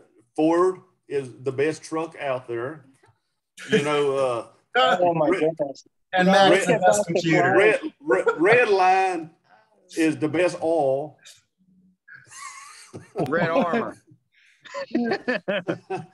Hey, Shaun, seriously, you've been flying all over the place, all over the States, you were saying earlier. Where is one of your most favorite places to fly, and what was your most epic flight? Oh, man. You know, well, when we did a Paracarnival with Kyle O'Lee, that would always top, you know, not every flight that we had was the best flight. You know, Moab, you know, it was fun. But the time of year we went, you know, we see all these pictures of people flying through the arch and stuff like that. Well, we didn't get that opportunity. You know, those rocks when we went was hot, and the thermals was making it a little trashy. You know, at one time we was camping there in Moab in some tents and stuff along the river. And so we had like 1,000-foot wall right there on the side of the river all the way to the top. So we're like in the bottom, you know. I'm looking up and I see Kyle O'Lee coming in to land. And I'm wondering why he's coming in to land. And I decided I want to take off, you know, and he's coming down and I'm going up.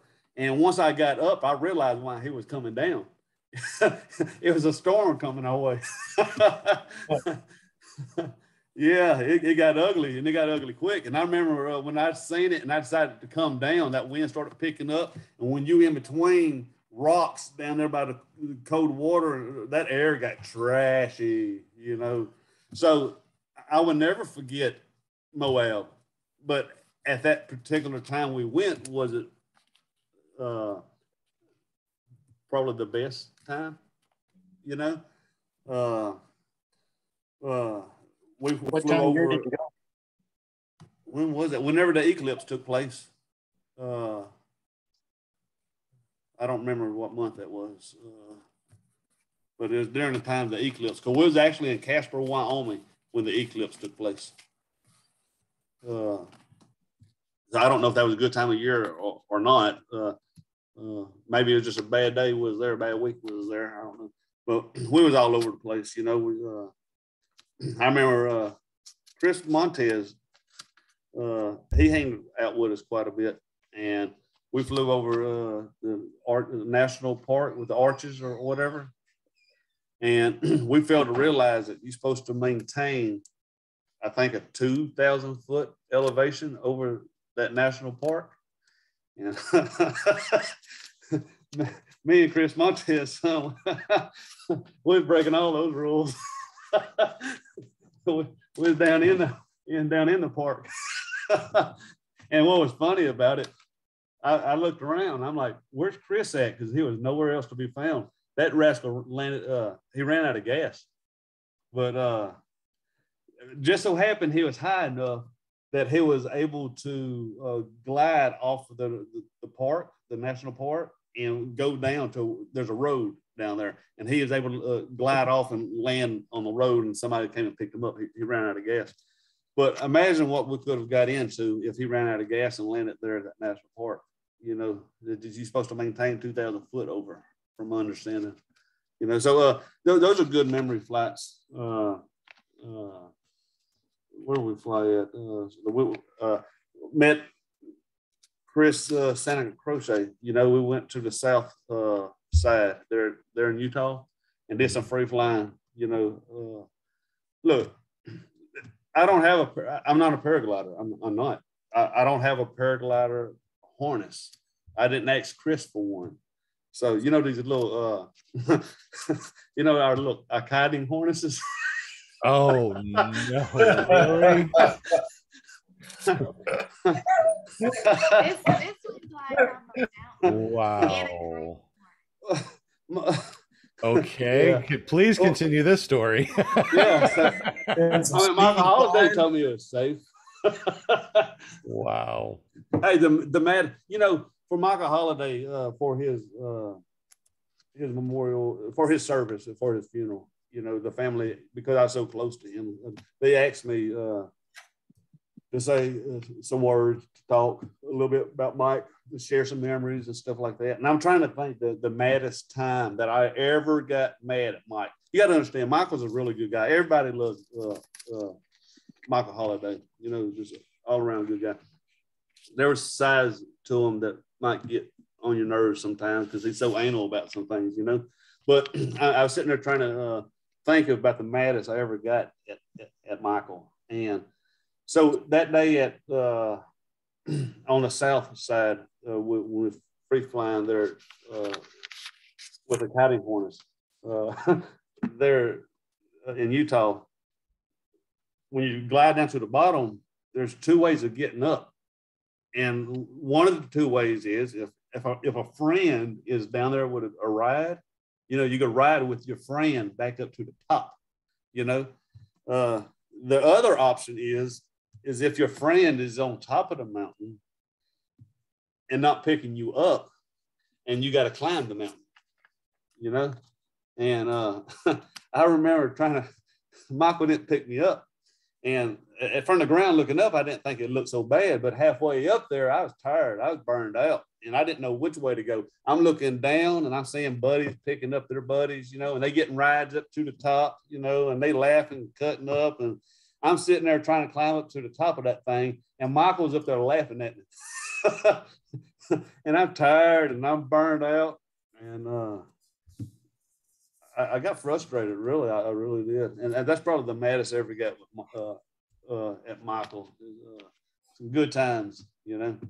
But so, that was fun. Honestly, here at home, we have this crawfish ponds. We got rice fields. It's a lot of water over here, especially during this time of year. You know, so when you get up in the air, there's thousands and thousands of acres, you know, of water, crawfish ponds and rice fields, and they ain't but knee deep. You know, they're not deep at all. So if anybody wants to fly crawfish ponds, I got probably one of the best places to fly out of. You know, I love flying at home. I truly do. So that's that. All right. Well, man, I've had an amazing time listening to your stories. I'm speechless on some of them. Not quite sure how to react on others, and opinionated on some, and thinking some things are a good idea and some things aren't a bad idea. So this has been really fun and very interesting. I really appreciate you, Shaun and Rachael, for joining us tonight. This has been really awesome. Any other anything else from the panel before we call this a night? Was there anything else that we missed in the chat? There was a Para Ninja. He said that it's a thorny question, and it's about flying etiquette, and it's about starting the motor on the back or no ground start rules. I guess as far as fly-ins go, because it causes a lot of tension in our groups. So look here, the whole 2 hours and 10 minutes we've been sitting right here. I didn't know that I could see the chats, and I was looking at the bottom of the screen right here, and I just seen a button right there. So I clicked on it, then all of a sudden the little chats popped up, and so I just read it, and I'm sitting here thinking, I hope he don't ask me that. Sorry, man. Wow, just got you at that last moment, though. You don't want me to answer that. It's just opinions. I mean, you know, this show's opinions, and it's free speech opinions. So, do I believe in that at fly-ins or in general that you should have the motor on your back? After seeing a lot of things that has happened to people, you know, I think that's one of the best advice it could be. You know, I know some people put a strap on their prop, you know, to keep it from spinning in case the throttle was stuck. You know, I know a lot of times we do get caught up in that moment to where my kids are bad about this. You know, well, that's them. It ain't never happened to me, you know, and they think they're bulletproof, you know. So every time it's for some people, it might not ever happen to. And for quite a few that it has happened to has had some very bad outcomes. You know, some of them is just a finger, or some of them it could be an arm, you know, or I've seen some where half their head look like they got scalped. You know, I would never recommend ground starting. Just don't come fly one. So I am very anal about checking my slack and my throttle. You could go through all the loops to make sure everything is perfect for when you crank it, you know. And I don't care how big a man you are, you know, and how well you got a hold of that thing. But if it ever did happen, the unknown might be a territory that you wish you never took part of. And you know, so sooner or later it could happen to any of us, you know. You don't recommend it? No, absolutely not. If you have that's a good thing. You know, I scuba dive, you know, and one thing about scuba diving, you should really honestly never do it alone. You should have a buddy, you know. And one thing good about having a buddy, you know, a lot of this is safety. You go scuba diving, you take courses. A lot of the courses, I was talking to Jerry about this the other day. A lot of the course is about safety. You know, having a buddy there helps out. Same thing with flying. If you got a buddy there, hey, you start me and I start you. You know, I mean, no, I don't recommend it absolutely at all. I really don't. Even though I have a tendency to do it myself, that's a gamble that I take. You know, I absolutely don't. And when it comes to fly-in, we got enough people there to help you start your motor. You know, because if you ground start it and the motor does go crazy on you, it's not just you. You know, you got other pilots around, you got bystanders, you got people watching. And a lot of times these people are not very far from you, you know. Honestly, at fly-ins, it should really be a rule. And I got a question for you with that in regard to that. You said because there's other people around, I start you, you start me. So, I mean, I went to a fly-in the other day and nobody even thought of assisting in starting. We all started it all on our backs and everything. Mm-hmm. Or most of us did anyway. And we encouraged people with different techniques, but I thought that's a good point that we can have somebody help us start. Well, a lot of times, right in, and then have somebody pull the cord. Well, so here's what happens. A lot of times with these motors, you got the motor on your back, you strapped in, and it's aggravating. You go to, even if you can reach back there and grab it and pull it yourself, and you pull, and it don't start. Well, now you got to you're going to have to set it down, start all back over, and prime it. You know, push the button, squeeze it. But if you got somebody there with you, you know, hey, give me a squirt. You know? I know. Give me a squirt and pull my thing. Yeah. We went from give me a squirt to you pull, I pull yours, you pull mine. It must be getting late. Where's Jerry at? Oh my gosh. Where's Steve Minty at? How you say his last name? Yeah. Good show. Yep. So, but honestly, though, we should, you know, help one another out and make safety a bigger priority, you know, in these events. You know, it's all about safety, man. Having a good time and being safe. Yeah, man. So, are there any videos of people who start on their back and then the motor gets away on them? I seen one that happened. It slammed him. You know, I mean, he survived it. He didn't get hurt, but I guess getting slammed and look like a fool is a better option than that thing going crazy on you and hurting you. But you know what? I really feel bad, even if it got away from you and you didn't get hurt and it hurt somebody else. You know, I've met a couple like that. The guy got a new one, wasn't flying yet, but he wanted to started it up, went full throttle. He was fine, but it kicked over and hit his wife, and his wife got hurt. And I've met, unfortunately, a lot of people that have had stories and online too, where you can see somebody starting their motor up and getting chopped up, and pictures on Facebook and our paramotoring groups and stuff showing these things. And it's like, it's just not worth it. It's like the risk versus reward. You know, it's like, what's the reward of possibly hurting yourself or somebody else around you? It's just not worth it. You know, put on your back, you know, put it on the rack. It's not that difficult to do. I seen there's a lot of folks that has a rack like on the back of their car or on the back of their truck that they carry their paramotor on, you know, and the way they have them clamped down, you know, a lot of these guys start it in the rack because it's fastened down, you know, and after they fire it up, warm it up, then they put it on their back.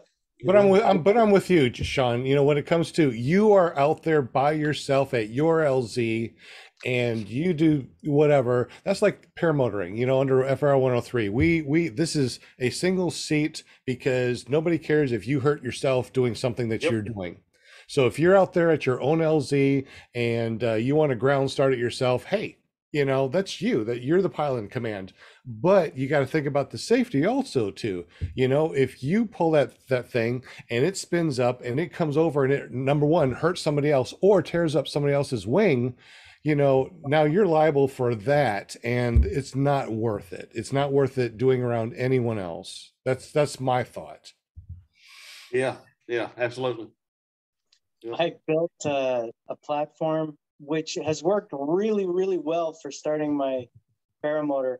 And I've used it for, well, 3/4 of a year until a couple of weeks back, I realized I wasn't getting quite the power I should be getting out of my paramotor. And it was starting to warm up here. So I thought I'd better tweak it and adjust the screw and tune it so it worked better. Well, I went to put full throttle. I'm standing on this board and the board starts sliding across the ground. I had never anticipated that. I was like, it scared the crap out of me. And so now I put it on my back. I sit on the ground and I start it, but at least that way it's on my back. I'm strapped. I'm not totally strapped into it, but I can get out of it too because I don't have all the stuff on. But at least it's not going anywhere into my hands or anything like that. Yeah. Yeah.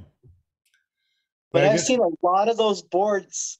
I went to a fly-in not too long ago, and I saw quite a few of those boards. And after that experience, I thought, I don't know how wise that is.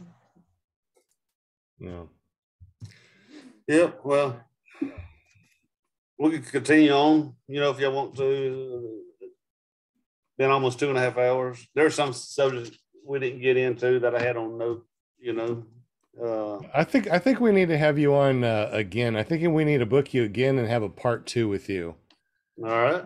Yeah. That sounds like a great idea. Linda, what do you think? Can you book them? So. And because I know that we're booked until July something. So if you want to, maybe come back and do another. We can do another 2.5 hours in July and have a part 2, and maybe we can hear from Rachael. Yeah, she's been a little quiet, hasn't she? Yeah, I don't know why she's so quiet back there. I mean, you know, there's so much dead air. She could have jumped in anytime. Yeah, after DFD, you can come give us a report.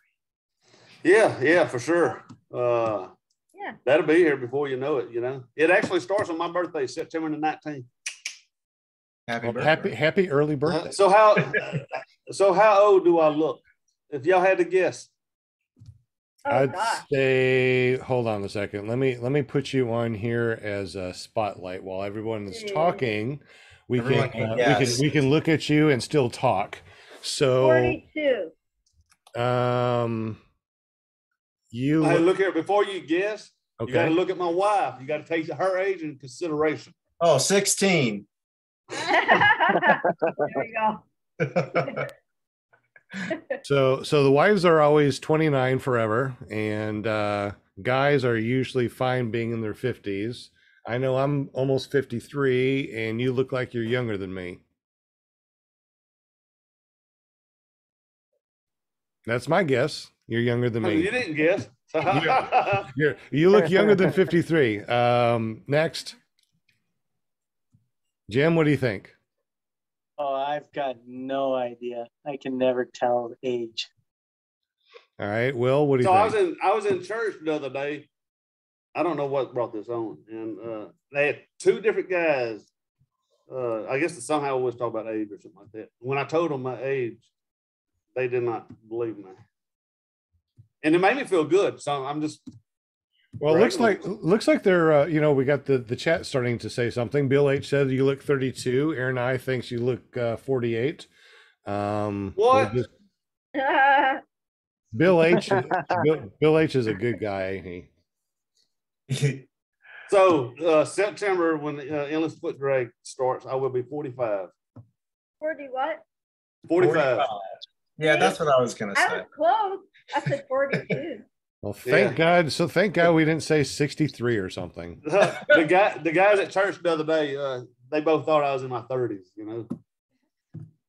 Right on, man. Bill thought you were 30 something. I knew that you were under. My wife, can we talk about her age? Sure. No, we never discussed the women's age. Well, Yeah, we can. I'm young. I am 9 years old. She's a leap year baby, so do the math. Oh, leap year, 9 years. Okay. Was it? Is it not? Would it be? So would it be 9 times 4? Yeah. Okay. Well, now I know what your age is. But you'll be what, 38? I'm 38. I'll be 39 in February. Wow, you do not look 38. No, I was still thinking 29. Uh-huh. I wish. She really don't look any different. I met her when she was 20, 21. 21. She hadn't changed much. I'm not saying nothing about my age because you're all just youngsters, okay? I'm just saying, y'all just youngsters. It's okay. Because you're only as young as you feel. So I'm not going to leave it at that. I don't know. Sometimes I feel like I'm 103, but you know. Oh, God. Well, I had a few on my name. How about the Queen? 40. Man, she's got to be like 203. She's like unbelievable that she's still around. The Queen. Oh, the one they had that, she's 96. Is that all? I mean, she was old when I was a kid. They just celebrated her reign of 70 years as queen. She wow, that's right. Yeah. 26. That's unreal. Long live the Queen. 70. Yeah. Long live the Queen. Long live the Queen. There you go. Oh, wait, they're talking about me. Oh, long live the Queen. Yeah, that's Long live the Queen. This has been really a Queen wave. very. Hey, John Wayne says everybody looks 12 to me. John, you're not old. John Wayne is 29 also. I think we're all 29. We'll just stop birthdays after 29. There you go. Yeah. There you go. I cried when I turned 30. She did. I did. Perry Ninja said, "How about Tom Cruise just saw Top Gun 2?" That was a good movie. Awesome. I haven't seen it yet. Is it something that I should see? Was it good? Was it worth it? Yeah. You want me to spoil it? You want me to just spoil it for you? No. Me personally, I don't care, but everyone else probably they would care. So let's not. Well, he got killed at the end of the movie. What? He just I ain't gonna have it. Yeah, that's He's not very throwing you off, believable. Shaun. Just go see it. It's awesome. Nice. Yeah. So we was at a fly-in the day that the Top Gun opened up at the theater. And so midday, we don't fly, right? So we went and several of us got together and went and watched it. Wasn't it supposed to come out before the COVID thing hit? Yeah. Yeah, it was done like over 2 years ago. I thought so because my friends and I were planning a trip to fly over to a place that had a big field right behind the movie theater, and we were going to go watch it, but then the COVID hit. So I thought that was the movie, but it's been so long. Yeah, but of all the movies that I've seen or them put out, for watching trailers and stuff like that, it's been a long time if I ever could say a movie gets the attention that this one has gotten.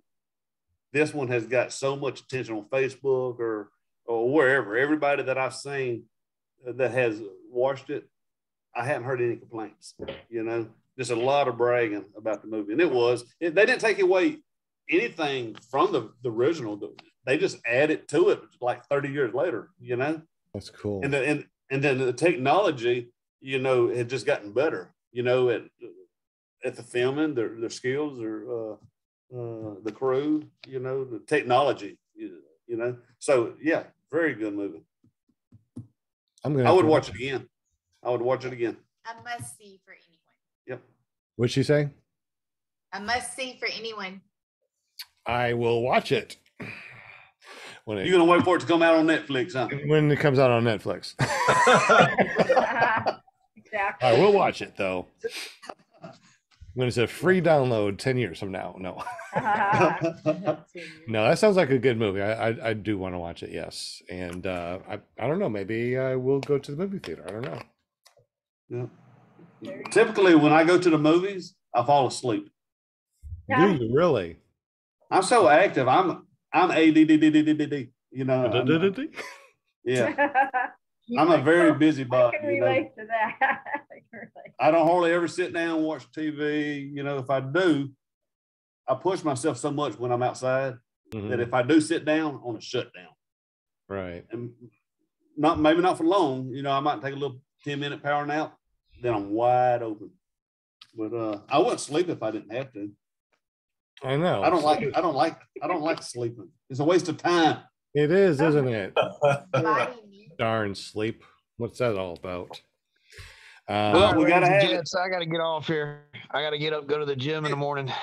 Oh, there we go. Your wife will make you get off. My goodness. Here we Go go. to the gym. Yeah, I need to go to the gym tomorrow Aye, aye. and get into the tanning bed.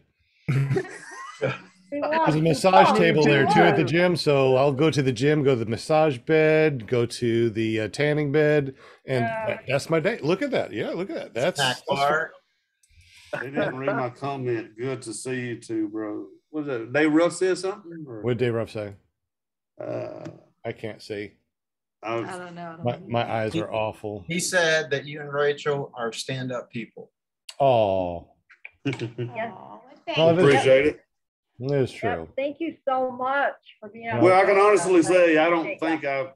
I don't think I have any enemies out there. I mean, Dave I mean, Ruff is here- a cool cat too, so you know. Yeah, man. yeah. There you go. Hey, it's really hard for me to see. I don't know what's going on with me. Before we go, Will Fly, can you see the chat okay? Can Yeah. you see the names? Can you just say hello to everybody in the chat for me? Because my eyes are so blurry today. I don't know what's going on. Can I you say bored hi? you that bad? Man, I tell you, this getting old grandpa crap is for the frickin' birds. Oh, good All Lord. right, You are not so old. we got Padre Brook PPG, Joshua Marsh Paramotor, James Jim Care PPG, Phil Huker. I think I said it right. Bill H, Kyle O'Glee, Tommy Sutherland, Travis DeFont, Hot Buttered Productions, Nice. Henry Gramillion. Let's see, and Andre Gramillion, and gosh, lots of people. Good. Cool. I got him, William Garland, and John Wayne. Cowboy. Yeah, lots of people in the chat, lots of activity too. Walter Priori, what's up from Lots of Australia? chicken. Once again, I'm so happy when I see him in the chat because I know tomorrow is coming. Coming. Thomas Len Holland. Let's see. Hope I'm not missing anyone. Kelby Cox. What's up, Kelby? Hey, Kyle O was in there too earlier. Kyle O'Glee. Yep, got him. Hi, Kyle. Let's see. He's probably in bed now. That's a hard-working man right there. I don't know Yes, how he does it. is. I don't know. Yeah, he is. Just going down the list, Angela Preslick. What's up, Angela? Hi, Angela. Love you. And let's see, John Wayne, Bill H. Okay. I do believe that I got everybody. If I missed someone, I'm really Cool. sorry. Awesome. Oh, Aaron I. Chatters. Yeah. Here and I, the PPG guy. Yeah. Hi, Aaron. I. Paraninja, Clark's Video. Oh, Got a couple more in here. That's Steve good. David Clark's on Ruff. there? What's up, David? What's up, Steve? Yeah. Yeah, so I'm glad I kept going down the list because I'd have missed some people. Uh-oh. So exciting. Really good. Thanks for doing that, Will. You're welcome. And thank you, Shaun and Rachel, for hanging out Yeah. with us for 2.5 hours. Wow. So what's your longest podcast? 5 Huh? 5 hours. No way. Way. Uh-huh. So people fell asleep and woke up and like, oh, it's still on. I think so. They woke up, they went to bed, they came back. It's like, wow, good morning. They're still on. I think it was during the winter time, the COVID hit, so everybody was listening, and we had the after show. People were jumping on, and we still we probably could have gone on for more, but my wife was like went to bed and was going like, it's bedtime. Sorry, dogs. That was me. Sorry, that was me. Now you Oh did no! Now my wife is like, not only did you knock, now the dogs are. I better go, or else I'm going to be in trouble. You're out of control now. Whisper Jet America just got one. Sorry. So had a really good time, and thank you so much, Shaun and Rachel. And my dogs are howling now. That was me. I'm sorry, dogs. Come back. Oh my gosh. My wife is ready to just beat me up now because we should be in bed. But anyways, guys, thank you so much. I really definitely appreciate it. We need to book you for next month. Talk with Linda and see when we have the next opening. I would love to chat with you. Yeah, we definitely need a part two. We need a part two, definitely. Yeah. And let your wife talk this time. Oh my God, come on now. I know. And you guys got to go too, because you got to get some sleep. You got to fly into that. You got to drive to. So I totally understand. Or else we would go for 5 hours. Why not? Right? Oh yeah. I already told you I don't like sleeping. So yeah. So how about this? Next time we'll go ahead and say we'll shoot for a 6-hour podcast. Oh Lord. We got to beat the record. Gonna call midnight at the Oasis here. Jeez. Yeah, we're gonna break the record. All right, guys. Well, thank you so much, Shaun and Rachel. We definitely appreciate you. You are absolutely wonderful people. Nice talking with y'all. Yep. Hopefully I didn't bore any of you guys. Thank you. No boring at all. Falling asleep and awesome. Thank y'all for the invite. We had a good time. Absolutely. Had a blast. So anyways, guys, thank you so much, everybody in the super chat, everyone that's listening to us. This is episode 124, season 3 on PPG Grandpa's Paramotor Podcast. ClearPropTV.com. You can watch us live every Monday night at 7 p.m. Central, 8 p.m. Eastern. And if you missed a show, don't worry. You can go over to your favorite podcasting app or run over to paratalk.org, and that's where you can see all of our uploads in the, the audio version of it. You can even go to Amazon and type in PPG Grandpa's Paramotor Podcast and find us on Amazon and what was that, Prime Music, Amazon Music, and just the Audible. You can go to Audible and listen to our podcast. We are everywhere. That's what I say. We are people say, where can I find you? And I said, everywhere. Just search for Paramotor Podcast, and Anthony Velas would come up first because he coined that term, Paramotor Podcast. Anthony, you got it. You're awesome. Yeah. But we're second right underneath Anthony Vela. So anyways, y'all have a wonderful evening. You guys don't go anywhere. We'll say goodbye after we say goodbye on the air. And peace out, everybody. We love y'all, and we will see you next week. Bye, guys. Have an awesome one. And we are going to say goodbye to the audio. Good night.